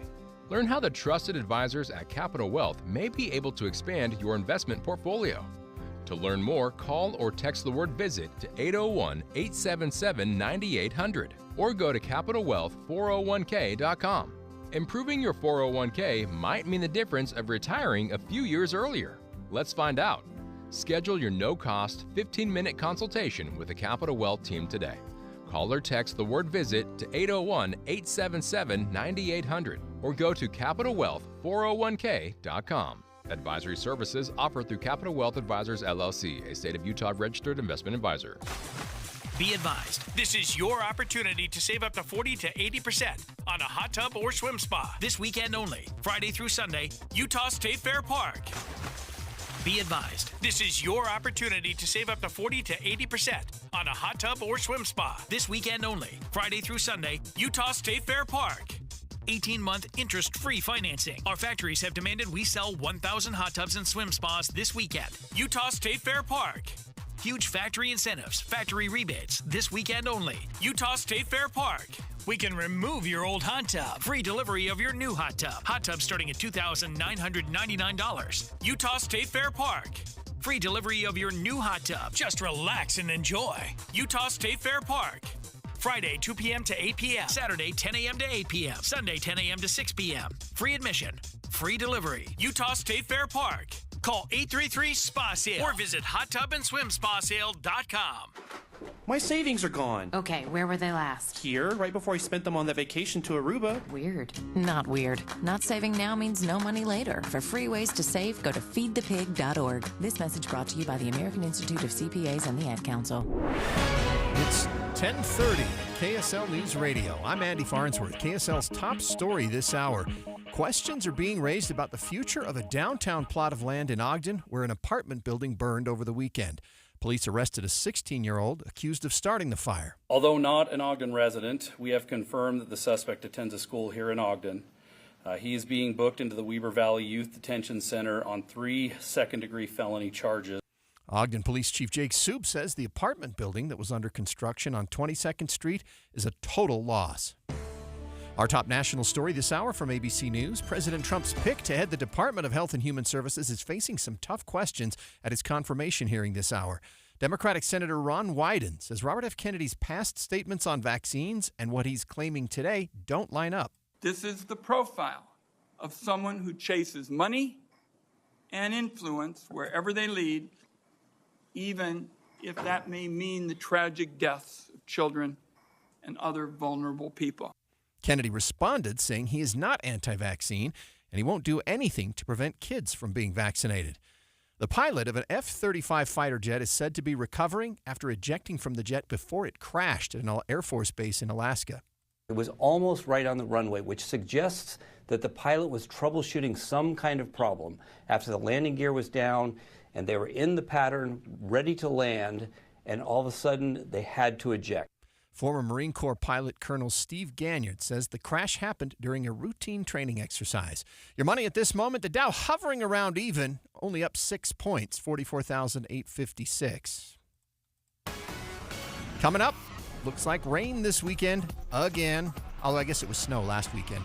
KSL weather's next. KSL News Time, 10:31.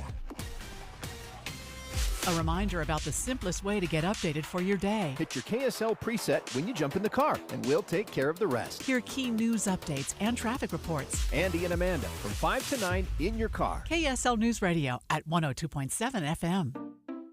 At Fisher Investments, we may seem like other money managers, but we're different. Are you really that different than the rest of us?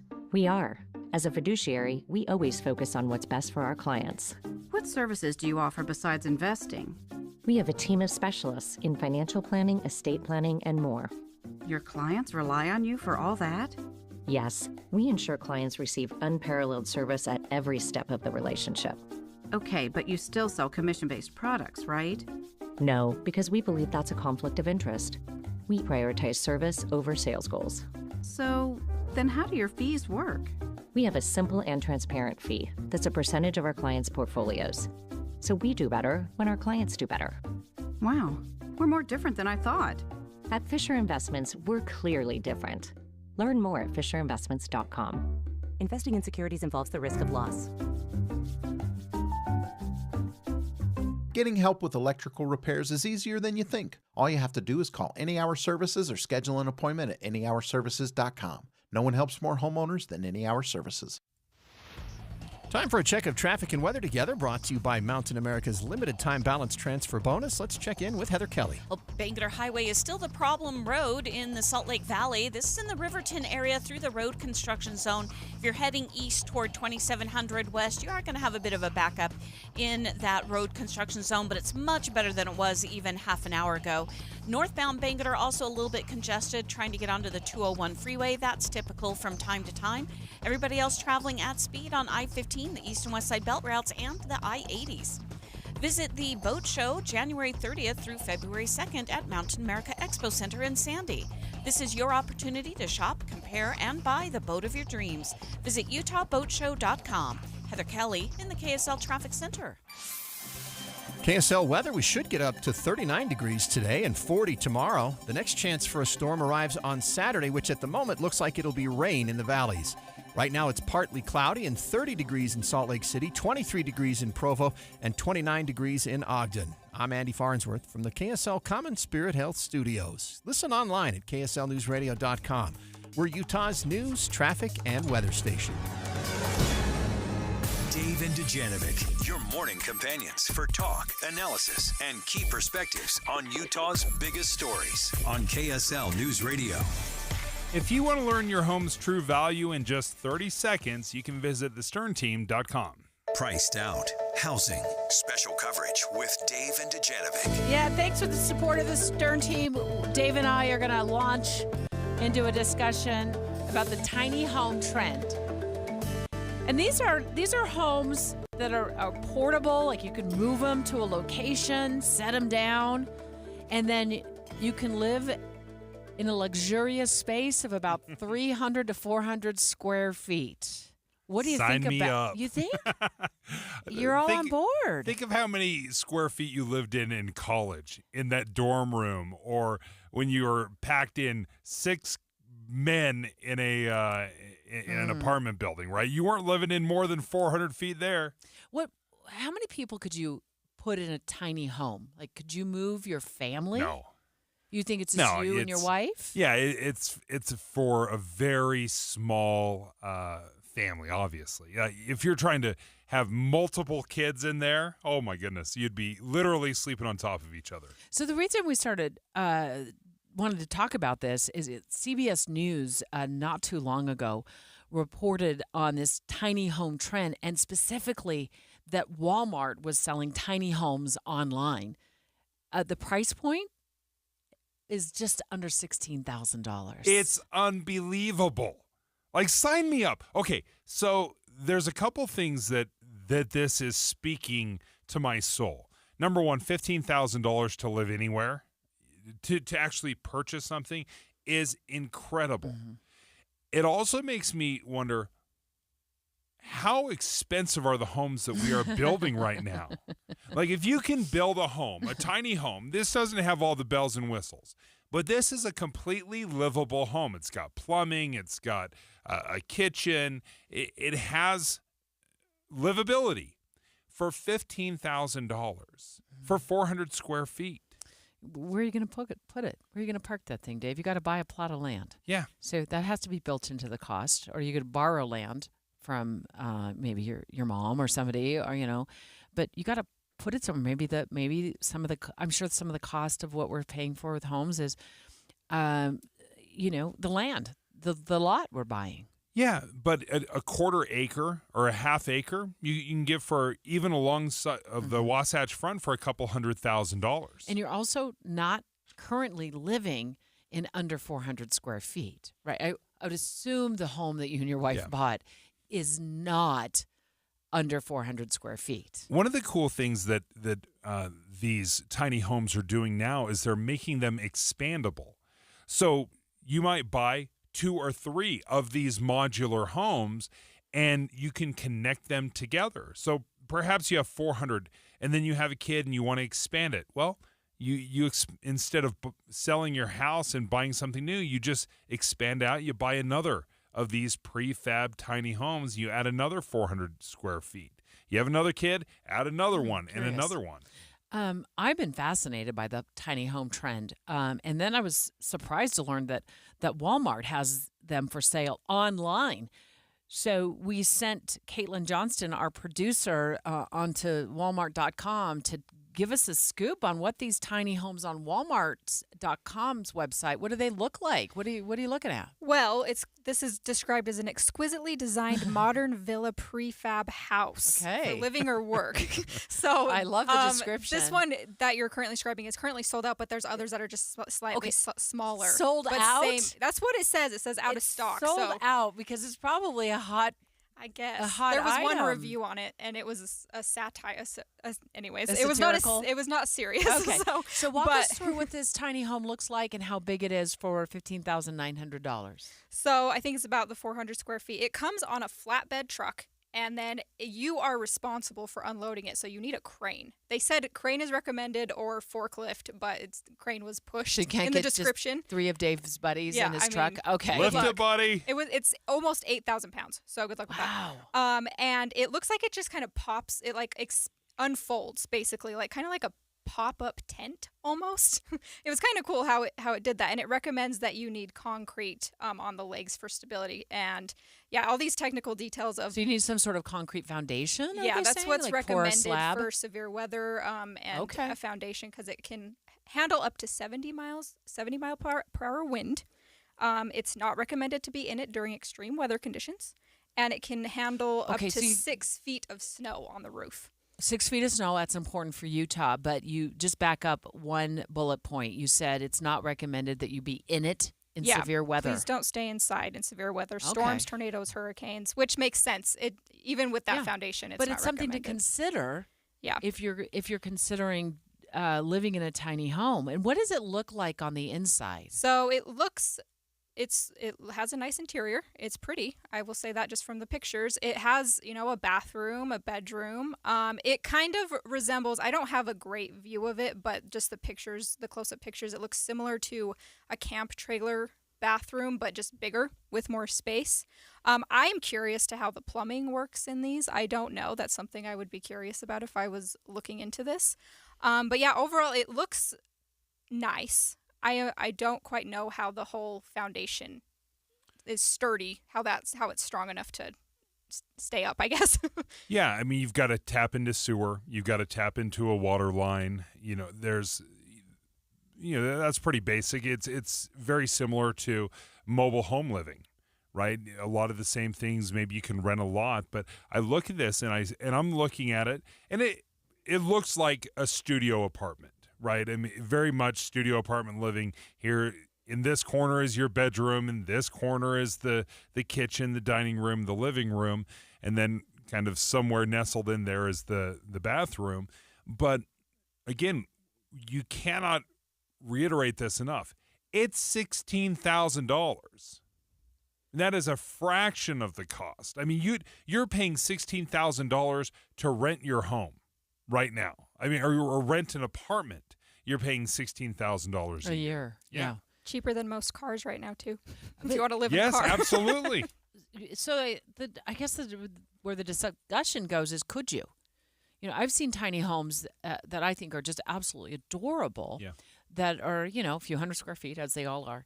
And then they have, for the bedroom space, they have a loft. But you got to climb up these pretty steep steps, which is a consideration for me. I don't know if I want to be, basically climbing a ladder like I did when I was climbing in the top bunk when I was 7 years old, And then on top of that, once you get to the loft area, you could never stand up, because there's just not enough space to stand up. So I'm like, okay, I'm going on 58 years old soon. Do I want to be crawling around looking for clothing? But I know some of them are laid out differently, but I've seen a lot like that just so they can conserve more space. For me, if I was going to live in a tiny home, I would need to live in one where I could spend a significant amount of time on my front patio, which means I cannot be worried about 6 feet of snow piling up on my tiny home roof, So I'd have to live in an area where I knew I could spend a lot of time outdoors because I would be concerned about getting cabin fever year round. Think of what it would cost. Let's upscale this. So let's say these prefab modular homes, you can buy one and buy another, and you can just stack them all together. What do you think here in Utah a 4,000 square foot home would cost you? Well over $1 million, yeah, for right? sure, yeah. Well over $1 million. Well, if you did these prefab homes, and let's just say you just stuck them all next to each other, you could buy them all for $150,000. So space is a problem when you're talking about one tiny home. But if you start adding on to them tiny home on tiny home on tiny home, now it becomes much more viable, I think. Our listeners, 57500 said, trying to see a tiny home on Walmart's website. What exactly, where are they listed? We'll get that information to you in just a few minutes. Straight ahead, we're going to take live calls. Would you live in a tiny home? Would you do it? I would. I love the idea. 801-575-TALK, 801-575-TALK. Let's chat this one out next. Take advantage of Yes Heating, Air Conditioning, Plumbing, and Electric's $99 or it's free mainline drain clearing special. That's right, $99 or it's free. Feel secure knowing the trusted professionals at Yes guarantee that if we can't clear it, you don't pay for it. Whether it's a small clog or a larger mainline sewer drain issue, the experienced technicians at Yes are ready to solve all of your drain problems. Call now or visit theyesmancan.com for details, terms, and conditions. Milo's Rewards Week is coming, and it's kind of a big deal. Members, get ready for 7 days of up to 40% off store-wide on hundreds of items. Save on the top brands in bath, tools, paint, and more. Our biggest member deals are on January 30th through February 5th. So if you're not a loyalty member, now's the time to join for free. Lowe's knows home improvement. Loyalty program subject to terms and conditions. Details at lowes.com/terms. Subject to change.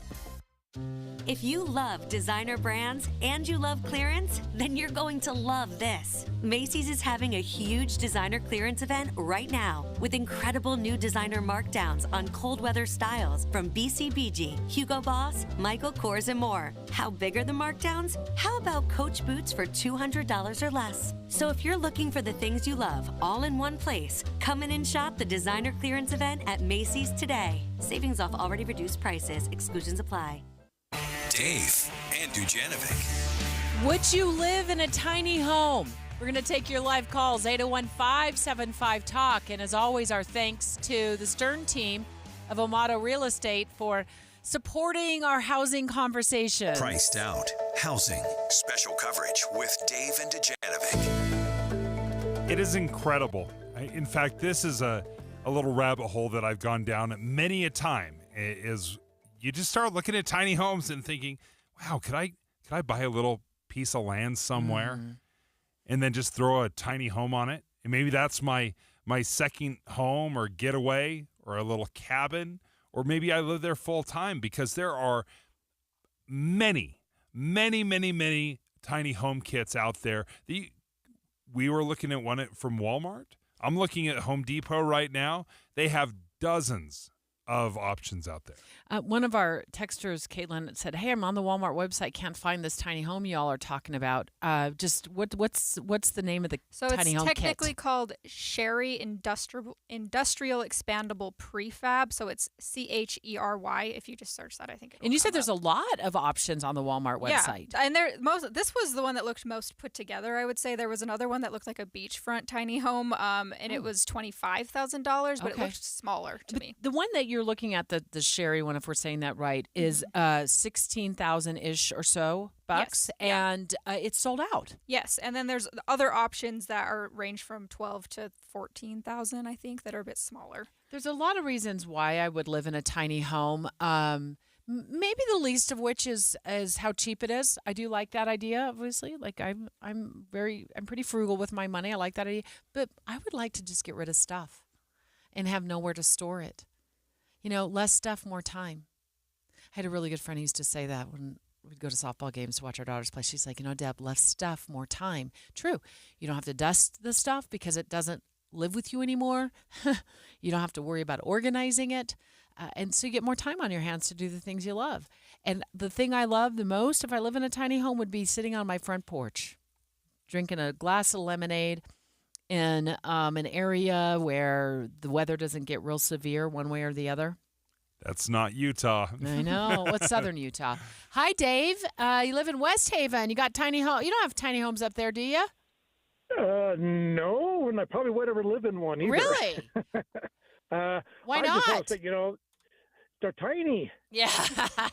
Yes, that's true. I mean, if you're single or just maybe two of you don't plan on having a family, that's probably the best way to go because they're a lot cheaper and you can afford it. I mean, I got grandkids now that, live in a same thing. It's like a tiny apartment, less than 400 square feet, and they're paying $1,800 a month. That's ridiculous. Yeah. And would it be better for them to maybe invest in some property and put a tiny house on it?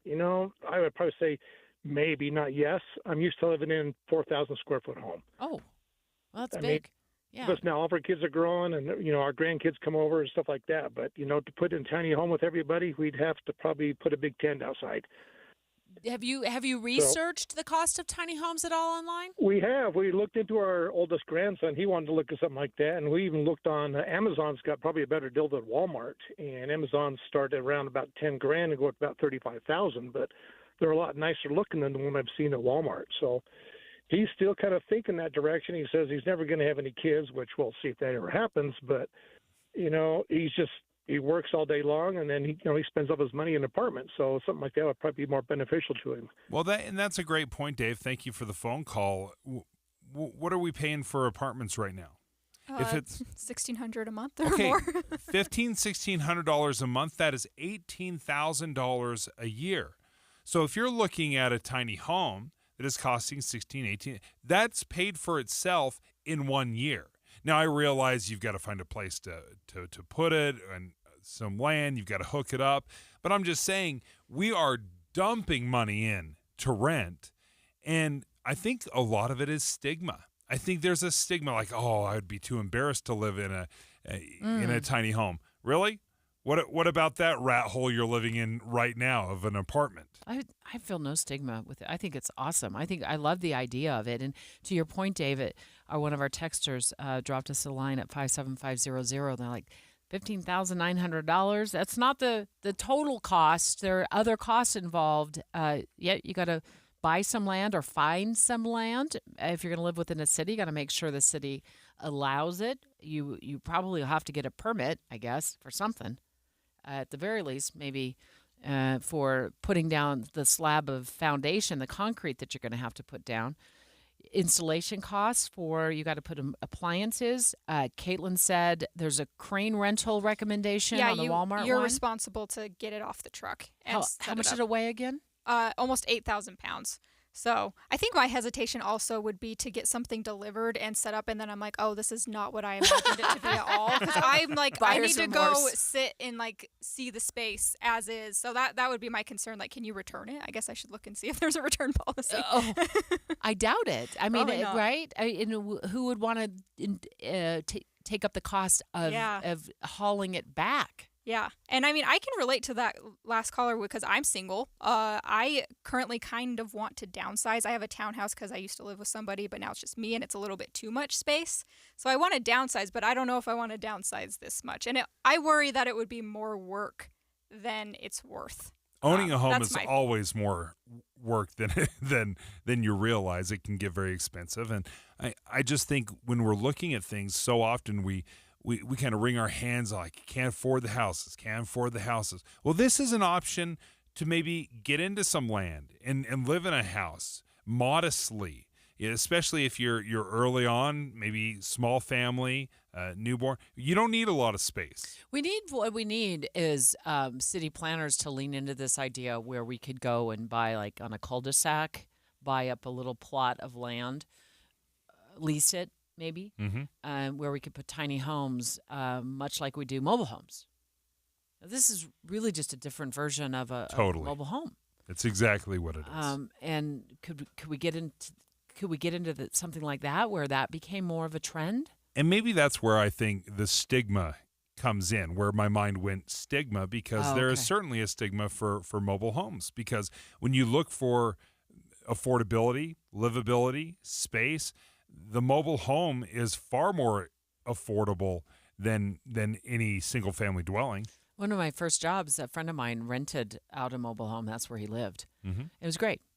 He was spending a lot less per month on rent than I was spending at my apartment.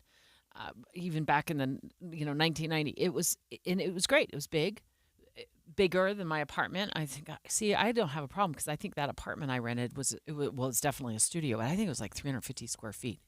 It was tiny. Yeah. It was tinier than a tiny home. But Caitlin, I'm curious, why would you not want to live in a tiny home?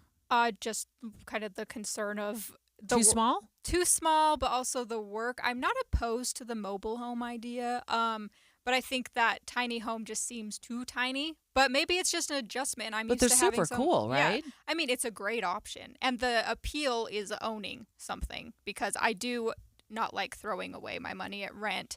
However, you do have that flexibility and then every other concern that keeps people out of buying homes. But there's extra work that comes with buying a home. I just call my landlord when there's a problem. That's true. The one downside to tiny homes, and if this really is going to be the home you live in, you're not getting a 30-year loan on it. So if you are going to buy the tiny home and the property and all that, that's a lot of upfront costs that you're going to have to come up with. And you're not going to get a traditional 30-year mortgage. You're going to have to get more of a conventional loan. I was just thinking it would be a great way for me to haul my home around the country. Just move and it just around. Decide, hi, kids, Mom's here for 6 months. And then I move it back. Hey, Mom's here. She's back for 6 months. And, I guess much the same as that, 1971 Airstream that I want to buy and remodel. A really tiny Airstream, kind of that same idea.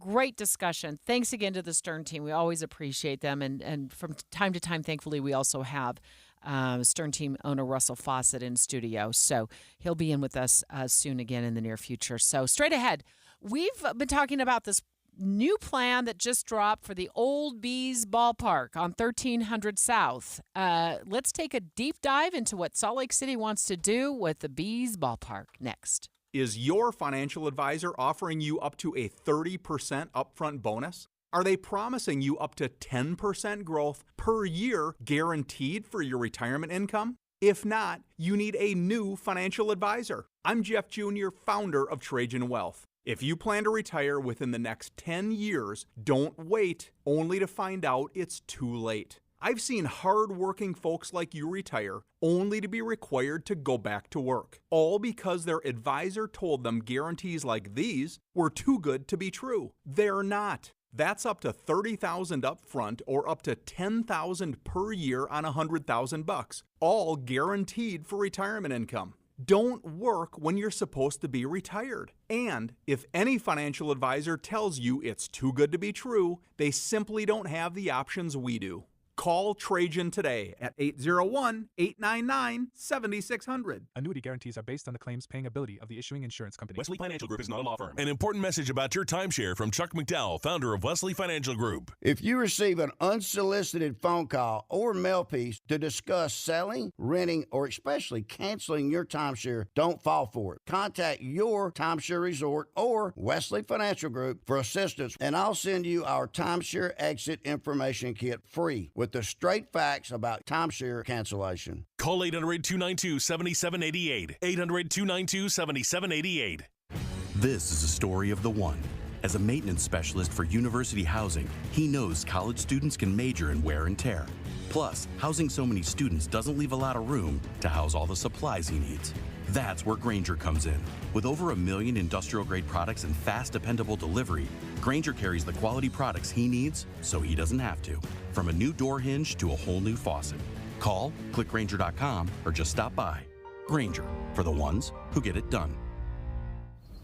It doesn't matter if your only neighbors are wildlife or just wild in general.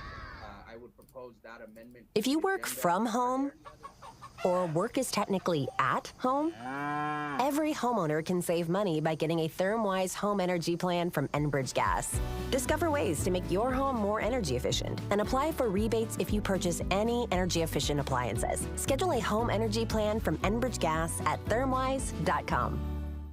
When you choose Performance Automotive in Bountiful, you're choosing selection, convenience, and exceptional service. 4 locations: Performance Ford Lincoln, Performance Honda, Performance Toyota, and Ford Truck Country. all dedicated to delivering you the best auto experience anywhere. Looking for your first car? Maybe you want rugged power or the stylish ride of your dreams. New or used. See it all at PerformanceBountiful.com. PerformanceBountiful.com.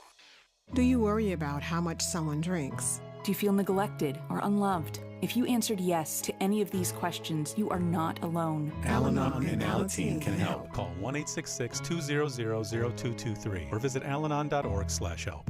Jeff Kaplan. I'm energized by breaking news. First of all, because it's right now, and second of all, because in many cases the audience needs to know. There's no more important service that we can provide, and I find it critically important to get more details to the audience as quickly as possible. There's nothing more energizing than that for me. Not at all. The most important thing we do is breaking news. I am gratified that so many people listen to me every afternoon on KSL, but what they don't know is that there are so many people behind the scenes making it happen, checking on the traffic, answering the phones, making the calls, talking to the newsmakers. They're out in the street, into the field to get the raw information, and then putting it all together so that I can sit in front of a microphone and be a source of information every afternoon. But there are so many people who make it happen. That's what you don't know. Ride Home with Jeff Kaplan, weekdays 3 to 7 on KSL News Radio.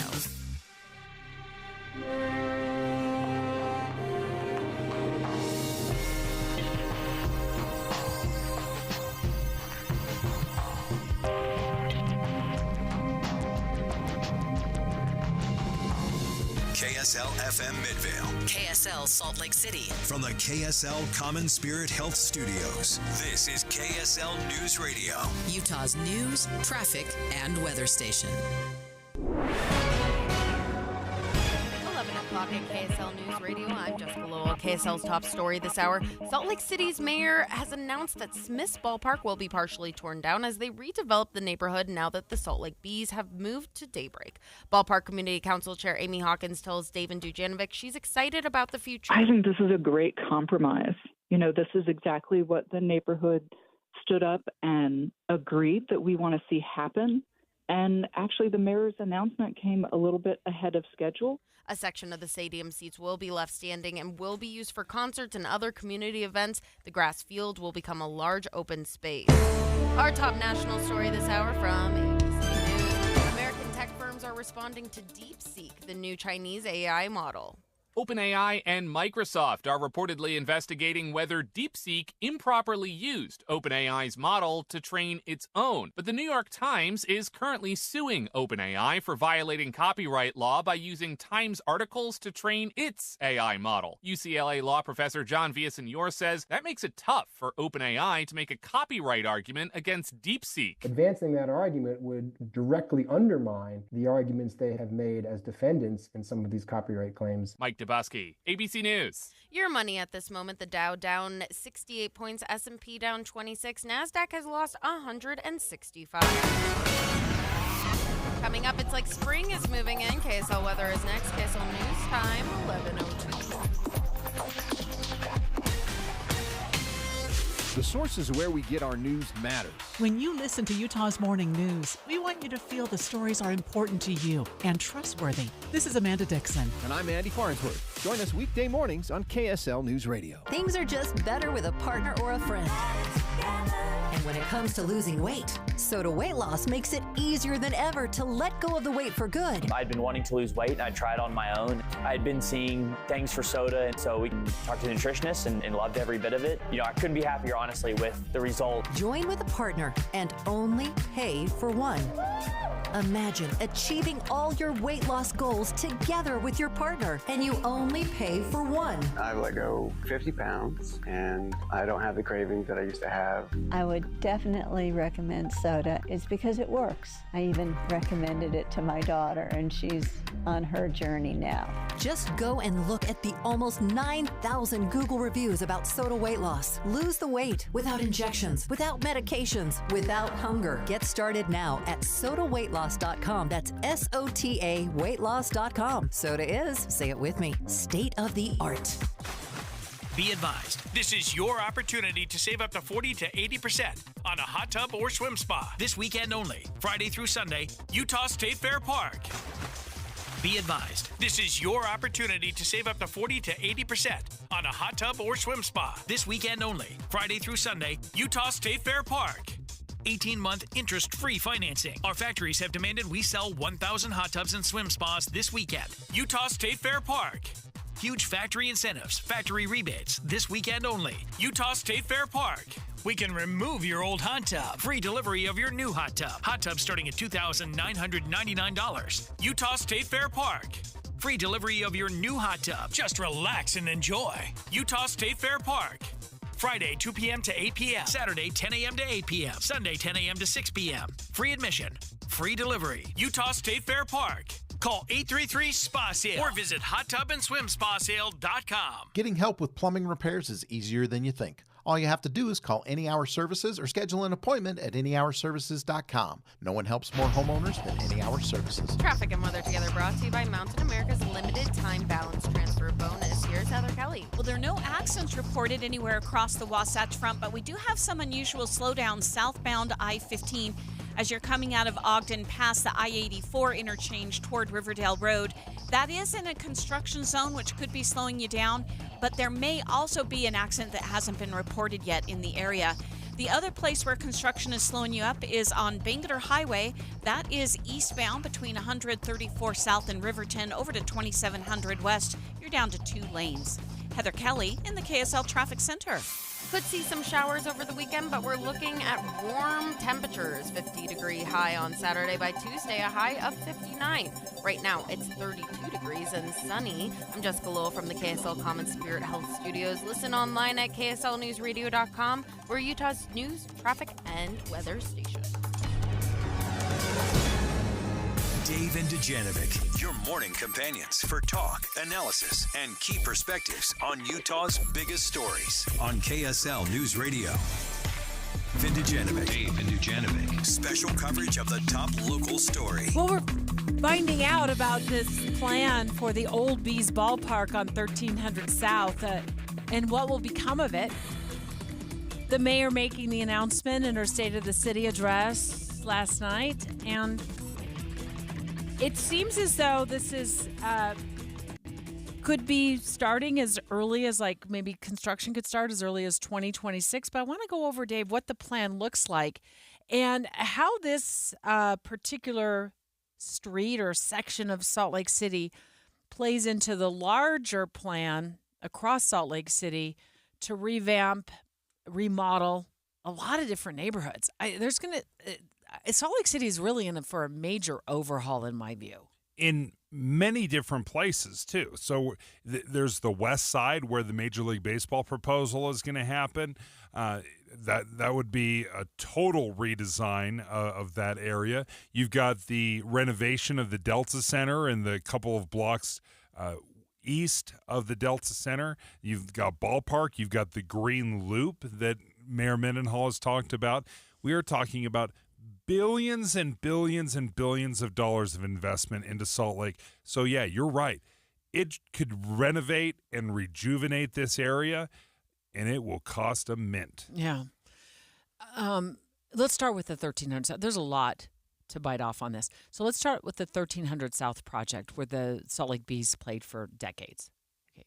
There's an announcement made a couple years ago that they were going to move down to Daybreak, South Jordan.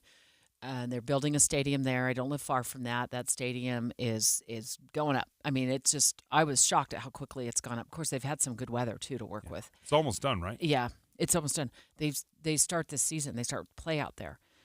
So that's exciting for folks who live down in that area. The Bees get a new ballpark. But the 1300 South ballpark, which opened up, in the 90s to play, the big question was, like, what were they going to do with it? So what they have decided is to go with one of a few options that were presented. Now, they got the public involved in this. Remember, early on, people were submitting ideas of what they wanted to become. Well, here's what they've landed on. And for those of you who know all the different scenarios that they've been presented, it's scenario 2. Which for me didn't mean I couldn't remember all the other scenarios, but I'm going to let Dave paint a picture of what we're looking on in KSL.com, because they've got this great rendition of the different amenities that ballpark will become? First of all, it doesn't look like the ballpark. So essentially, they're going to preserve some of the ballpark. They're going to retrofit some of it, but it's not going to look like a ballpark any longer. So there's a lot of different elements to this. There's going to be a public library. There's going to be a community fitness center. There's going to be a fire station there. And then just to the north of the Bees ballpark, if you've been there before, you just know that there's that large parking area. They're going to lose that parking area and start building in some mixed neighborhood, a food hub, produce market. These are some of the things that are going to come into it. And then there's the green space. You talk about that, where they might be able to do concerts, different events. I'm sure maybe there would be openings for farmers markets. You talked about the produce hub, so that's probably part of that. And then the food trucks, which is I love food trucks. I'm drawn to them. Yeah. I will pull my car over to the side of the road and dig through my purse for all the cash. And of course, now they do. I want all the street tacos. I love food trucks. I love the vibe of it.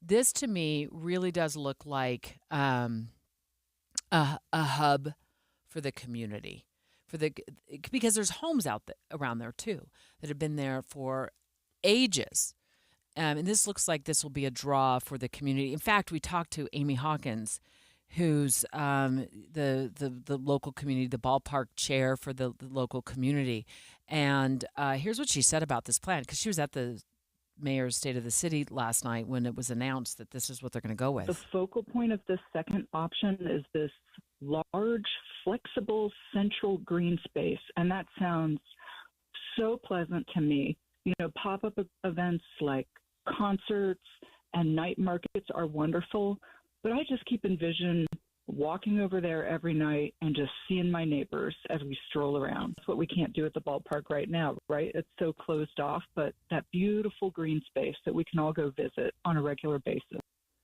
Now, what is that going to mean when it talks about bringing communities and bringing businesses to this area? Well, the ground floor, they're hoping to have a bunch of local businesses on a lot of this ground floor space where you have perhaps some mixed-use neighborhoods, and then on top and then down low, you'll have those businesses that you can visit. What do you think of this plan overall? Like, how does this hit you?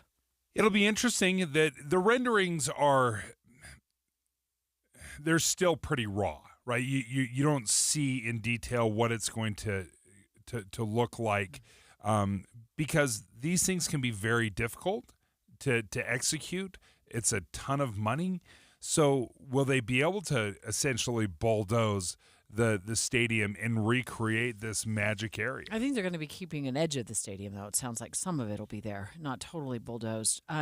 Well, I just said I think it looks like a hub of activity. There'll be a vibe there, and maybe there'll be some what I've been pushing for forever, and I will push for it until I can no longer speak words into microphone. We need more outdoor dining. And we need more outdoor dining. I don't even want to hear about the winter months. We just need more outdoor dining. So hopefully with food trucks, outdoor dining, it creates this vibe in this community.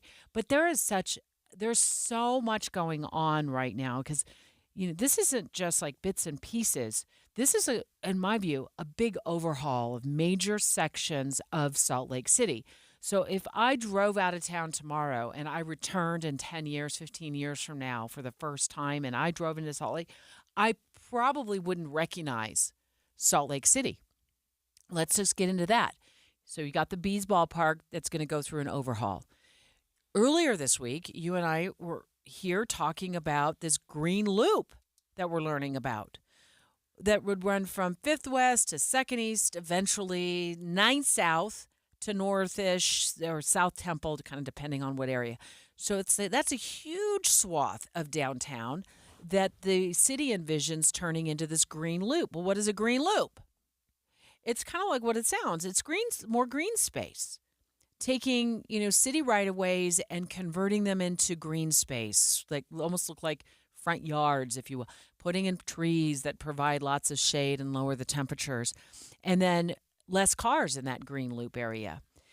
And then I want to move north to the Major League Baseball park that we talked about. We were out there live when they announced that. When they came up with the funding when they were coming up with the funding for how to fund the Delta Center and that project. You and I went live out there for an entire show out at the future site of the MLB stadium, or the future Major League Baseball team they want to attract to Salt Lake City. So that'll be on North Temple and Redwood Road in that area, right by the Fair Park. And then on top of that, we have talked a lot about what they're doing to remodel the Delta Center for our hockey team and those blocks east up to Abravanel Hall and convert that into more restaurants and walkable space and places to live. And I don't think I'm going to recognize this area in just a few short years, like a decade or so, Dave. It's huge.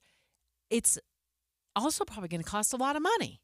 A huge amount of money. In fact, if we're looking at the Delta Center, as estimations and promises have been that it'll be $1 billion worth of public money and then another $3 to $4 billion in private money. The Major League Baseball stadium, $3 billion of investment, both private and public investment in that area.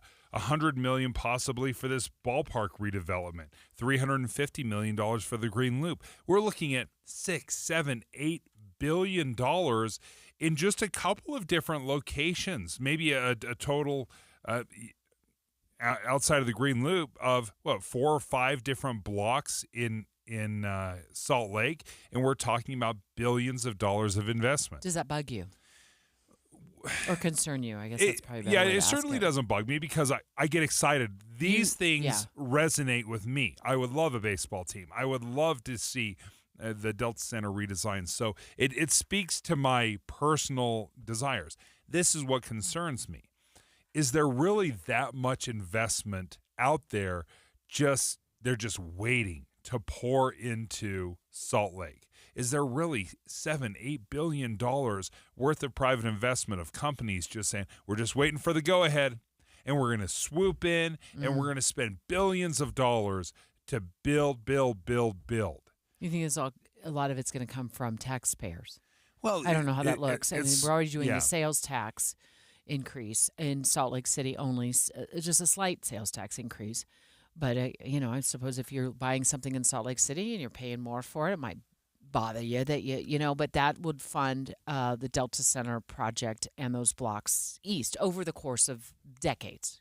So you remember the great show Field of Dreams with Kevin Costner? Mm-hmm. If you build it, they will come. You think? Well, let's look at it. Let's look at it in history. We've had some "if you build it, they will come" moments. Like here. Wait, just give me one that pops to mind. Gateway. Gateway is a great example of "if you build it, they will come." I was there at the ribbon cutting. For sure you were. Like it was an incredible vibe. Yeah. The Olympics was coming. We build the Gateway. It's this outdoor mall. It has outdoor dining, and it has all of these cool things that we've been clamoring for. How's the Gateway doing now? Well, you and I were over there not too long ago. We went over there, walked over there for lunch with our producer, and I think we might have been the only ones there. No. Ghost town is what you're looking for. Okay. It was a ghost town. Right, what we thought the Gateway was going to be is a mall and 5 people and families showing up. For a long time, it was very popular. A long time? Yeah, for quite some 10 time. 10 years? No, 15 years? That's a long time. It's not a short time. Okay. Well, for the amount of money and the time, the effort that was spent pouring into the Gateway, that should have been a staple for decades. Well, the draw for the Gateway when they opened it up, and by the way, if you're not familiar with this, it's like off of 4th West at about South Temple, right next to the Delta Center. Right across. You're right. Across the street from the Delta Center. You're absolutely right. Was the Olympics and the fountain there and all of the dining and the shopping that went on, and then it went on for years because I was even going over there in the mid 2000s for lunch and that kind of thing. And then we promised that when the Gateway took a downturn, that City Creek was going to explode. So we see City Creek pop up, and that was going to revitalize downtown, and everyone was going to come downtown and visit City Creek and outdoor dining and shopping and all of these gathering areas. And now we're being told again, okay, well, but to revitalize downtown again, we've got to revitalize the Delta Center and redo the hockey arena and the Jazz. And do you see the common theme here? We keep saying we're going to fix it. We're going to fix downtown by doing this, by doing this, by doing this. And we believe, and I think it's genuine, we believe if you build it, they will come. Well, why do people come initially and then leave? Is this still the right decision that we're making? Well, it also would require, I think, bringing people into downtown to live into downtown, in the downtown area. So, more affordable. When I say affordable, I mean rents that you can afford, townhomes or condos you can afford to buy. And our whole entire state has struggled with that, Dave. Even rents in the downtown area are unaffordable for a lot of people. One bedroom's going for $1,600 a month. Townhomes and condos going for hundreds of thousands of dollars. Perhaps that's part of the issue too. It's not just drawing people to downtown for a night to stay. We're having a hard time drawing people to downtown to live. We've priced our families out of downtown, and you and I have reported quite a bit on even like the Salt Lake City School District, not, just losing numbers of kids because families just can't afford to live in downtown. So people are priced out of living downtown. There's a lot of moving parts to this. And is that a green space problem? Is it because we don't have front yards? Is it because we don't have more walkable and bikeable areas? We have some breaking news right now. Becky Bruce, our news director, in from the newsroom to give us some details. What's going on? Yeah, we've been talking, of course, the last couple of days about the Trump administration ordering a freeze on federal grant money. It looks like the Trump administration has now rescinded that order. We are now hearing that from both NBC News and the Washington Post. And it's unclear how quickly that might happen, but the long story short is just a day after the federal district judge put that order on hold, the White House is now saying, you know what, let's back off of that for now. And I'm sure you're still digging around for details. Any word on if they will pursue it from different angles at this point, or are they rescinding this order? And it went out yesterday or late the day before? Yeah, because I know there was a lot of talk about it yesterday afternoon. It was issued yesterday and then put on hold yesterday by a federal judge. Okay. And then now today has now been rescinded, but there's no information about whether they're going to try it from a different avenue or exactly what's going to happen. We do know that the Trump administration yesterday had come out and said, hey, there was some vague wording in there that we didn't intend. So I'm wondering if they're going to clarify it and come back with some kind of revised proposal for what they want to do for the federal spending. In the meantime, though, I'm sure that is a huge relief for all of our local agencies that depend on federal funding. You talk about our state government accepting a certain amount of federal funding. Schools get federal funding too, but also there's a ton of community organizations, nonprofits, that get a significant chunk of their funding from federal grants. I was just looking the other day at how much federal money goes into feeding our kids, our kids in schools, $322 million just last year. And that comes through a federal funding and federal grants. So, Becky Bruce, thank you so much for the update. But it looks like the Trump federal grant pause has been rescinded. Spending, it's open again. You can spend in the federal government. So, Becky, thank you so much for the update. Yeah, we'll continue to track this with our team of reporters and producers in the newsroom. Can we go dip in live now? I'm looking at Dawn, who's running our board, to CNN, where Health and Human Services nominee Robert F. Kennedy Jr. is facing a Senate confirmation hearing right now, and I just want to listen in for just a bit. Statements. Instead, he gave us a word salad and ducked the issue. The same was true, Mr. Kennedy, with respect to measles, where you wrote a book playing down the threat of measles even though American families are very concerned about it. Questioning him right now over his position on vaccines. Let's continue to listen. And my last point would be that Mr. Kennedy said today really wasn't about him. And I just want to tell him it is all about you, because I find your presentation to be both untrustworthy and unprepared, because my colleagues have been seeing back and forth between Medicare and Medicaid, and it's not clear which program you're using when. So I want colleagues to know there is a lot more information to learn about Mr. Kennedy before we vote. I'm going to urge that to my colleagues on both sides of the aisle to not make decisions on the basis of this session. I thank you for the additional time. And I guess my next minute is Senator Whitehouse, Senator Warren, and Senator Smith. And again, 1 minute each, please. There's been a lot of conversation about late-term abortions here, and I just want to make clear what Rhode Island OBGYN doctors describe as what is almost always happening when a late-term abortion is needed. Part of what stands out to me in this, and this is very typical, whether it's a Republican nominee or a Democratic nominee, is you hear a lot from the senators and you hear very little from the candidate themselves. You were listening to this confirmation hearing, and I believe there'll be a second confirmation hearing later in the week for RFK Jr. And I asked you, I said, what are you hearing? And why don't we explain what you were hearing? Well, it was very interesting because when there was a question, I'm thinking of Georgia Senator Raphael Warnock. He would ask a very long question, a very nuanced question, and then he would say, this is a yes or no answer.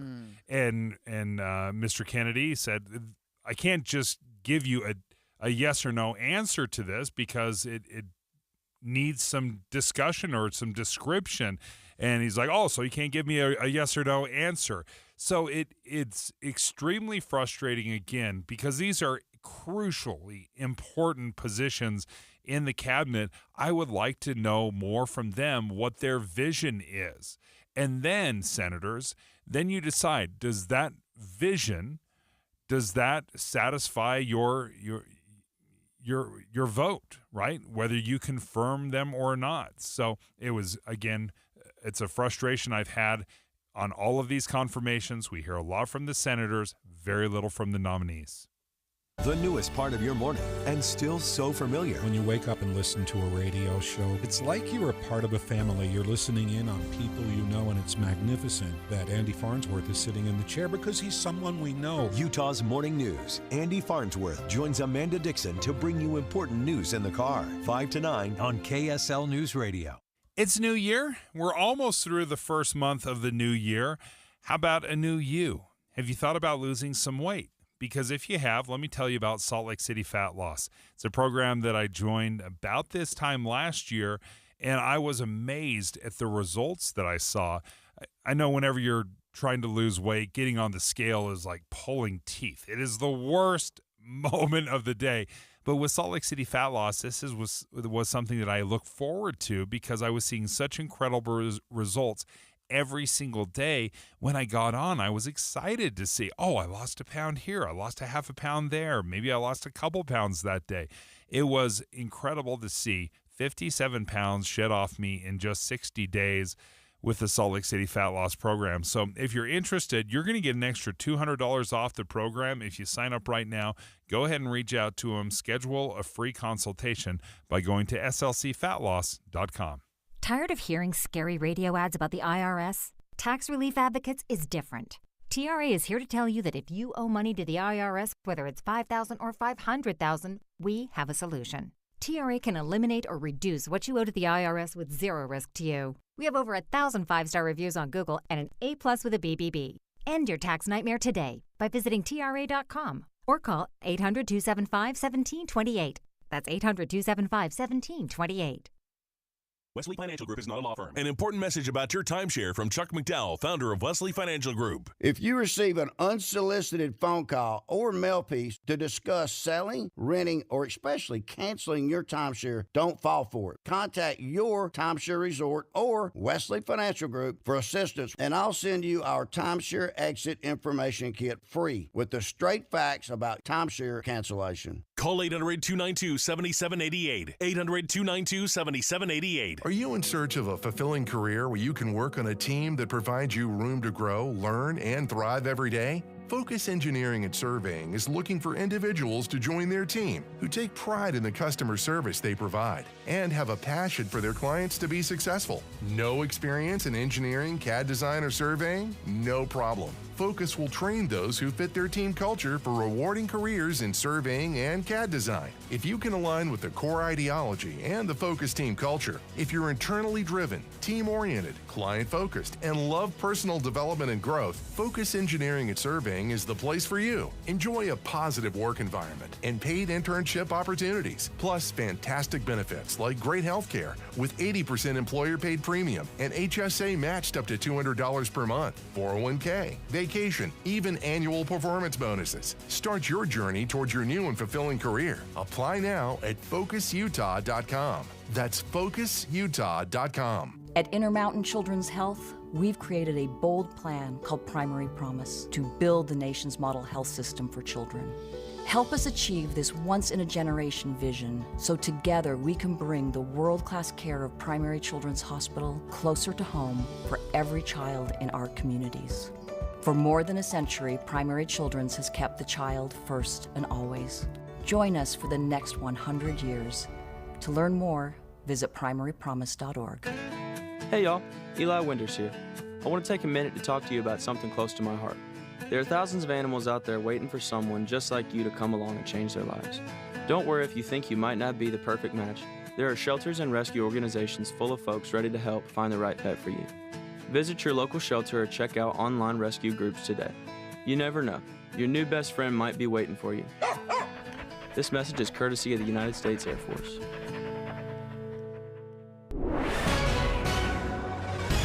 .30 at KSL News Radio. I'm Claire Scott. KSL's top story this hour. And it is developing news. We're learning that the Trump administration has taken back their order to freeze federal aid just one day after it was announced. The order was to pause grants and loans worth trillions of dollars to make sure the programs complied with President Trump's executive orders. The freeze was temporarily blocked by a federal judge just hours after it was announced yesterday, and we will continue to bring you the very latest.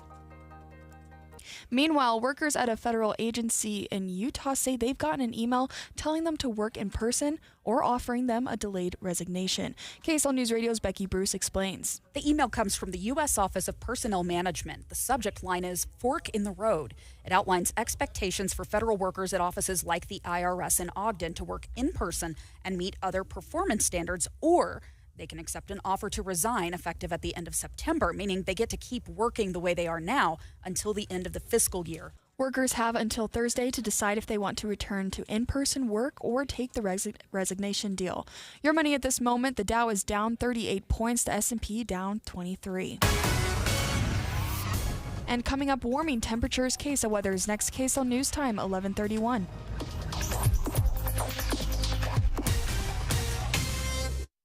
Mornings are for recharging. And they're for starting your day right. We volunteer to join you in the car. Get news and weather at 102.7 FM during the most important part of your day. Andy and Amanda, each morning between 5 and 9 on KSL News Radio. An airliner takes off from the Pacific Northwest, carrying 101 passengers and crew. Most aboard Flight 293 are active-duty military and their families, headed to Cold War assignments in Alaska. Surveillance of the Soviet military buildup. But somewhere over the ocean, with no distress call, the airliner plunges into the icy water below. Even if all four engines quit, that aircraft would fly. There were no survivors and no bodies were ever recovered.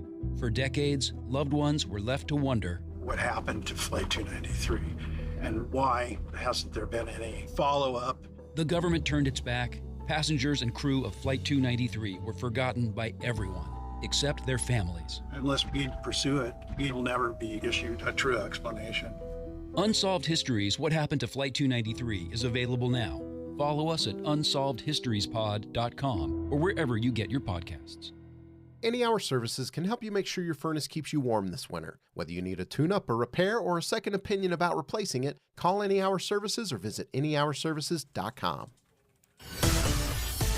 Emergency traffic and weather together, brought to you by Mountain America's limited time balance transfer bonus. Here's Ricky Meese. Construction is going to catch you in Weber County, southbound I-15, where traffic is down to one lane going through Riverdale, but we do have backups to 31st South Ogden.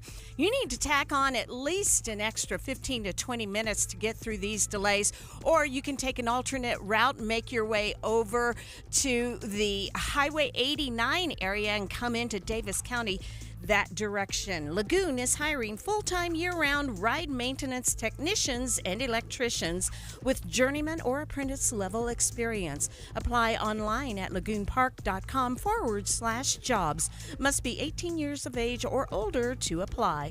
Ricky Meese in the KSL Traffic Center. High of 39 this afternoon with hazy sunshine today and tomorrow. A storm should move in on Saturday as temperatures rise to the 50s and even nearing 60 by next Tuesday. Right now it is 34 and sunny. I'm Claire Scott from the KSL Common Spirit Health Studios. Listen online at kslnewsradio.com. We're Utah's news, traffic, and weather station. Dave and Dujanovic, your morning companions for talk, analysis, and key perspectives on Utah's biggest stories on KSL News Radio.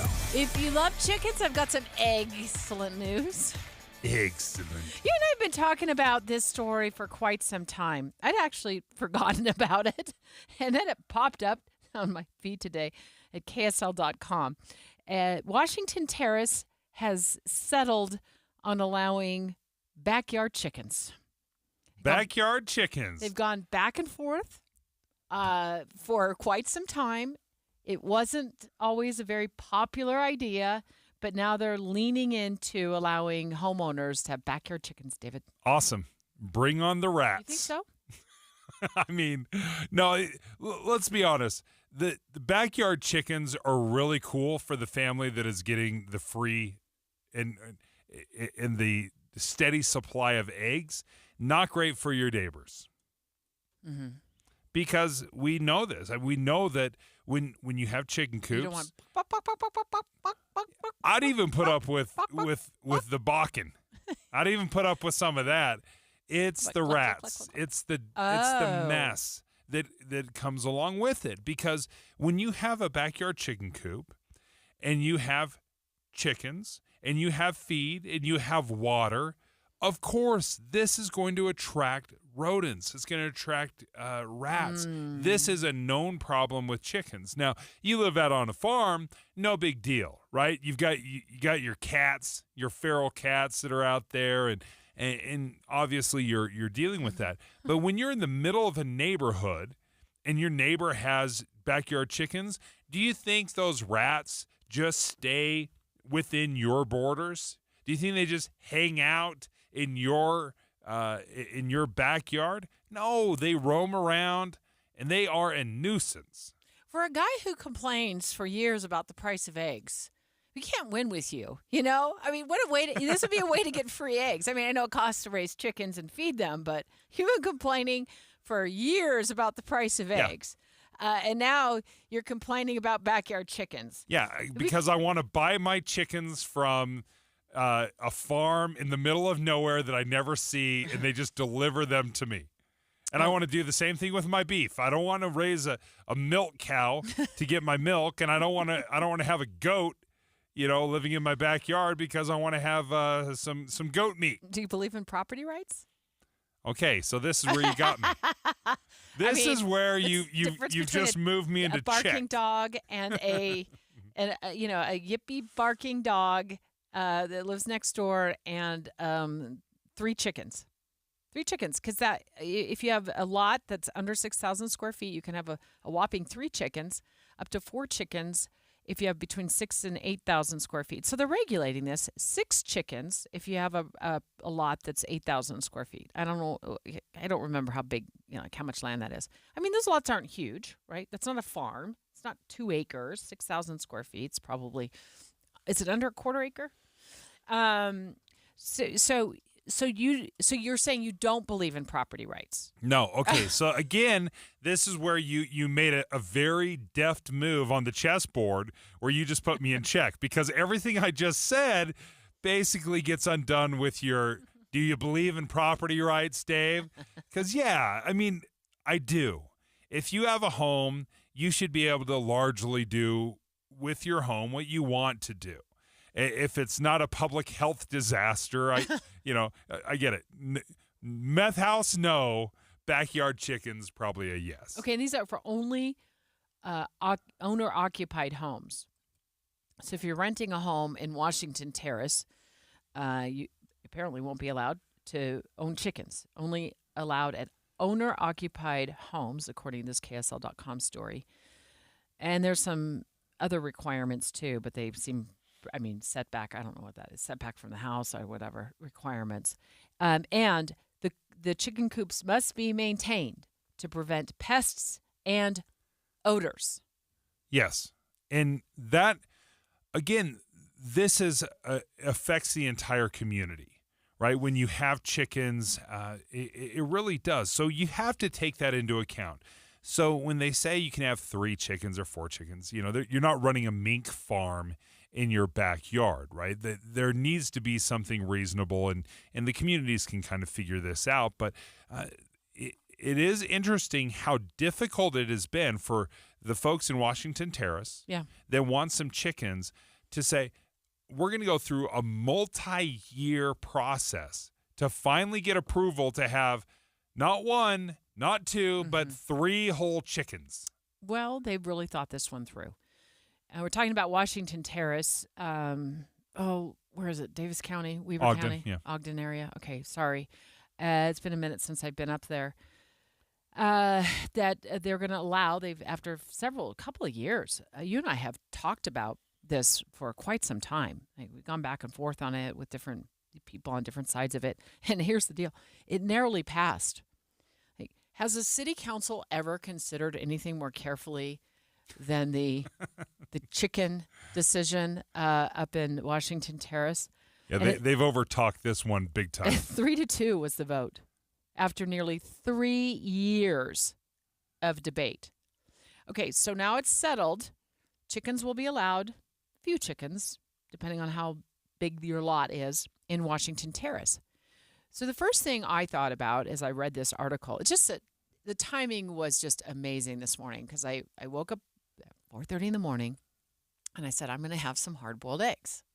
I decided to make hard-boiled eggs at 5 a.m. So I'm making my hard-boiled eggs. I open up all of my news apps. I'm reading the KSL.com story, and I see this quote on the headline. It's like, the quote is, "It is time." And I was like, for what? What's going on? It was a chicken story. I was like, it is time. It was the headline. I was like, oh, they've reached a decision on the chicken story. I thought this was something that was much bigger than that, right? It is time. But as I was going through my eggs that I bought, and by the way, I scored 2 18-packs of eggs a couple of weeks ago for $5. Oh, that's basically free at this point. It was a deal. I should have bought more, but I can only eat so many eggs. They're $9.96 right now for an 18-pack. At Smith's? Yep. Oh. Well, Walmart, for a 12-pack, it's about $4.50. So you're right. I got 36 eggs. Because it's bird flu, right? It's bird flu. There's a shortage, yeah. And I discussed that as well when I was at Walmart with one of the employees there about they didn't have a lot of eggs, but they had these 2 for $5. I'm sure they're fine, right? I've been eating them. Fingers crossed. No, you got the fine. Final 36 eggs in the country. But with eggs so expensive, each one becomes more precious. And as I was reading this article and cooking my hard-boiled eggs, I went through the container of eggs, and 3 of them were cracked. I think it was my fault, honestly. I think when I put them in the transferred them from the egg carton, but 3 of them, it broke my heart. No. I was like, do you know how expensive these are now to replace them? I don't know what to do with them. Can you eat cracked eggs that have been in the fridge for more than a week? I ended up putting them down the sink because I was like, I don't want to risk it. But with the price of eggs being so high right now, I would totally lean in, if I didn't own a townhome, to backyard chickens. You like the idea of backyard chickens? I would expose y'all to You're the all worst neighbor. hours of the night. And in return, I'd occasionally give you half a dozen free eggs. I would see, could you make a business out of that? Can you do a side hustle out of that? I actually looked on KSL classifieds, and there are people that are selling their backyard chicken eggs for a whopping $4 or $5 a dozen. So about the same price Yeah, as when you go down to a little bit cheaper, and they're fresh, so that's kind of cool. But yeah, if you can find them. 801-575-TALK. Are you on board with backyard chickens? It's an excellent time for you to call the show just before lunch. And do you agree with Dave that they just are a rat attractor? Or are you like me? You believe in private property rights? You set yourself You up. painted me in a corner. I couldn't wait. It was like chess. I was like, oh, come on. 801-575-TALK, 801-575-TALK. Yes or no to backyard chickens? What do you think?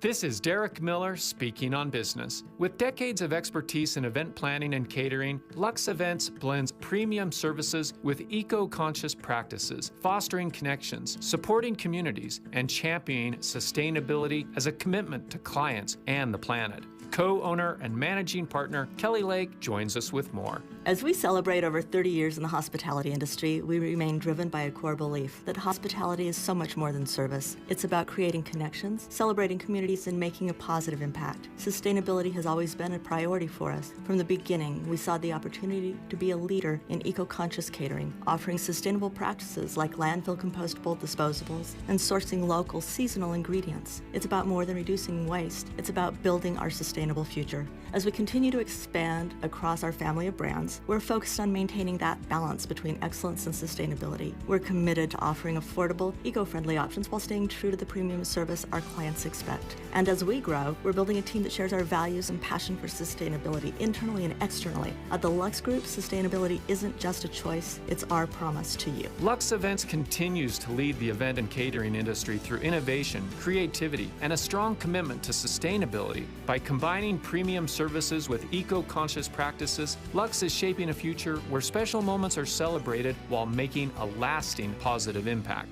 I'm Derek Miller with the Salt Lake Chamber, speaking on business. Fall in love with your home comfort this season and save money too. A $29 heating system tune-up from Yes Heating, Air Conditioning, Plumbing, and Electric is the best way to ensure your HVAC system is operating at top efficiency. Boost your comfort and help prevent expensive breakdowns by calling the experts at Yes today for your $29 heating system tune-up. Trust the pros at Yes to keep your family comfortable. Call now or visit theyesmancan.com for details, terms, and conditions. Emergency traffic on KSL News Radio, brought to you by Mountain America's limited time balance transfer bonus. Stop and go speed southbound I-15. They begin prior to 31st Street in Ogden and continue into Roy. It's all due to lane restrictions through Riverdale in the construction zone. Only a right lane of traffic is open. If you want to avoid these heavy delays, exit I-15, go east to southbound Highway 89 or west to 1900 West. Ricky Meese in the KSL Traffic Center. David Dujanovic. I just couldn't resist talking about Washington Terrace making a decision. The city council there voting 3-2 in favor of allowing backyard chickens after almost a 3-year-long back and forth. And Dave's like, nah, not into it. He's worried that it's going to get messy for the neighbors. It has been. I've seen this. There's backyard chickens in my neighborhood as well. So this is not something I'm totally unfamiliar with.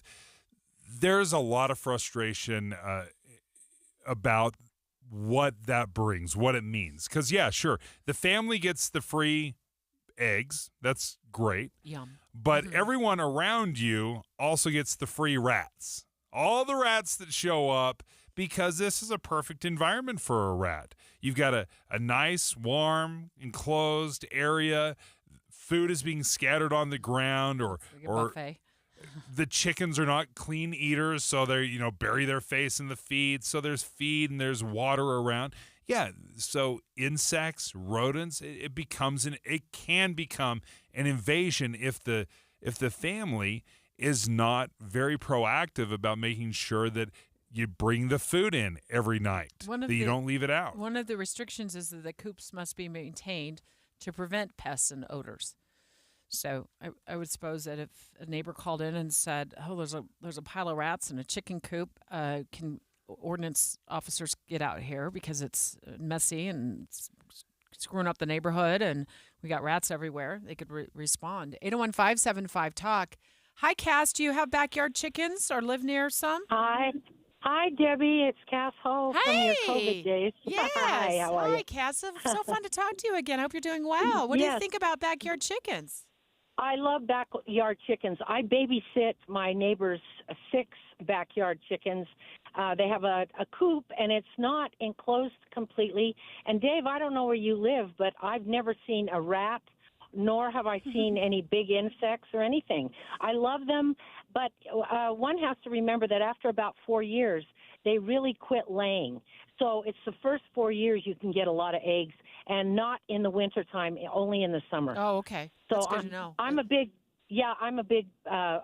backyard chicken person. So after 4 if I years, didn't do they tend- turn into The dinner? pumpkin? Oh. Yeah, What? they just don't lay anymore. They're very sparse. So Well, that's it. thanks, Cass. Sending you a hug. It's great to talk to you. Thanks so much for calling in. Hi, Eric. You live in Ogden? You have chickens? I do. And are they messy like Dave thinks they'll be? Well, I've got mine set up so I have a foundation that's like 6 inches underground and then 2 feet of a wall above that, which keeps all of the vermin out. We used to have mice coming in all the time, but after I set up the wall, I haven't seen any sign of them since then. And then I put a roof overhead because one time a raccoon got in and killed one of them. And, I'll let you know, Debbie, they do not squawk at night unless something's seriously wrong. The only time I heard them squawk after dark was when the raccoon got in. Yeah. But and they were scared. Otherwise, yeah. They're perfectly fine. They're prey animals, so they don't like to make lots of noise at night and let predators know There that you they're go. there. Right. Well, I like the idea of it. We talked about this years ago when we had a little more than almost a third of an acre. We talked about building a chicken coop, and then we were like, can we really put one more thing on our plate? We're raising 3 kids and running around all the time, so we decided not to. But I would have loved it to send the kids outside to get the eggs in the summer. And I appreciated Eric giving that perspective because he said, we did have vermin. We had some issues. And then what I did is I built footings. I went down into the ground to prevent some of the burrowing and the mice that comes into it. And that's awesome that he did that. It's great for your own backyard. It's great for your neighbors. But how many people are doing that when they're doing the full-on chicken coop? Are they setting it up? Are they maintaining it? Because it's one thing if you have your own backyard and you have a dog that you're not cleaning up after.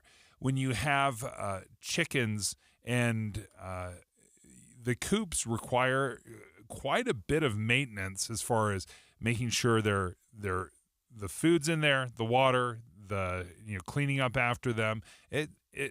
You're earning every dollar of that you're saving on eggs. Can I read you this text that we got, 57500? You can text us anytime if it's safe to do so. Love to hear from you. This listener says he or she was a code enforcement officer. They went through the chicken discussion for about 10 years ago, and they haven't had any problems with the chickens. The code enforcement officer says, at the time, I thought was against it, thinking that all of Dave's arguments were correct, but they just haven't been. That's awesome. Yeah. I mean, that's great news. That makes me feel a lot better about it because I do. My go-to is your home, your backyard, do with it what you want. Let's put some reasonable parameters in, but I want you to be able to raise chickens if you want to. So, again, my concerns are for the neighbors that are surrounding if things go south. This person texted in, they're concerned about the price of eggs. Well, and I read reports just a couple of days ago that egg prices probably won't go down this year. I mean, we're dealing with the bird flu, so there's a shortage of eggs. And they may, in fact, according to ABC News, may increase up to 20%. So that's over the next year or so. So we broke down how much eggs cost, and in fact, I was at one place yesterday. They didn't have any eggs. 0 eggs last Zero time I eggs. went. Did you? Oh, you ran into the same thing. Yeah, I went to Smith's. It was bare. Not one to be had. Well, if they do have them at Smith's, a 12 count as of today, $6.49, an 18 count, $9.96. Walmart, a few bucks cheaper for a 12 count, $4.50, an 18 count, $6.72. You've argued for years that the price of eggs it's too bad when it goes up so high because it's the cheapest protein you could feed your family. Yeah, it is the cheapest protein, and then it's obviously great for baking and desserts. Lots of desserts, so many desserts. But I think when we're looking at it and backyard chickens, those are expensive. Right? I mean, yeah. I get it. You're getting free eggs, but you've got to build the coops. You got to buy the chickens. You got to maintain them. You got to make sure they're healthy. You're feeding them. So the backyard chicken brigade, they're paying for it, right? They're paying a lot to have chickens. So it's only fair that they get to keep their eggs. Did you say you looked up to see if this could be somewhat of a side hustle to sell? Yeah, I thought it might be. Eggs? Yeah. What did you find? I went to KSL Classifieds. I was looking for backyard chicken eggs to see if anyone was selling them, and sure enough, they are. And there was somewhere between $6 and $7 for a dozen eggs right now for fresh eggs. About the same price. Yeah, as you'd spend. Yeah, maybe a couple dollars cheaper. What's kind of cool is you're maybe spending that money to help your neighbor out. Yeah, help business out. Yeah, I have a friend who has backyard chickens. Has a big lot. Doesn't have neighbors too close, and whenever I go see them, they're like, "Can you take some eggs, please? Please, we're gonna load you. Take eggs home." The one weird thing about backyard chicken eggs, and I've gotten some in the past, is they're usually different colors. Yeah, they're different colors. Sometimes they're spotted. I'm used to perfectly white chicken eggs. Like that's what I'm used to. Okay. So it's a little bit of a mind set change for me. Straight ahead, you heard the news break here with our news director, Becky Bruce, who stepped in studio. The Trump administration rescinding its order to freeze federal aid spending just one day after that order was issued. Maria Chaleos and her team of producers and reporters with more on that story as Utah's New News picks up the rest of our coverage. Someone had a birthday. Yep.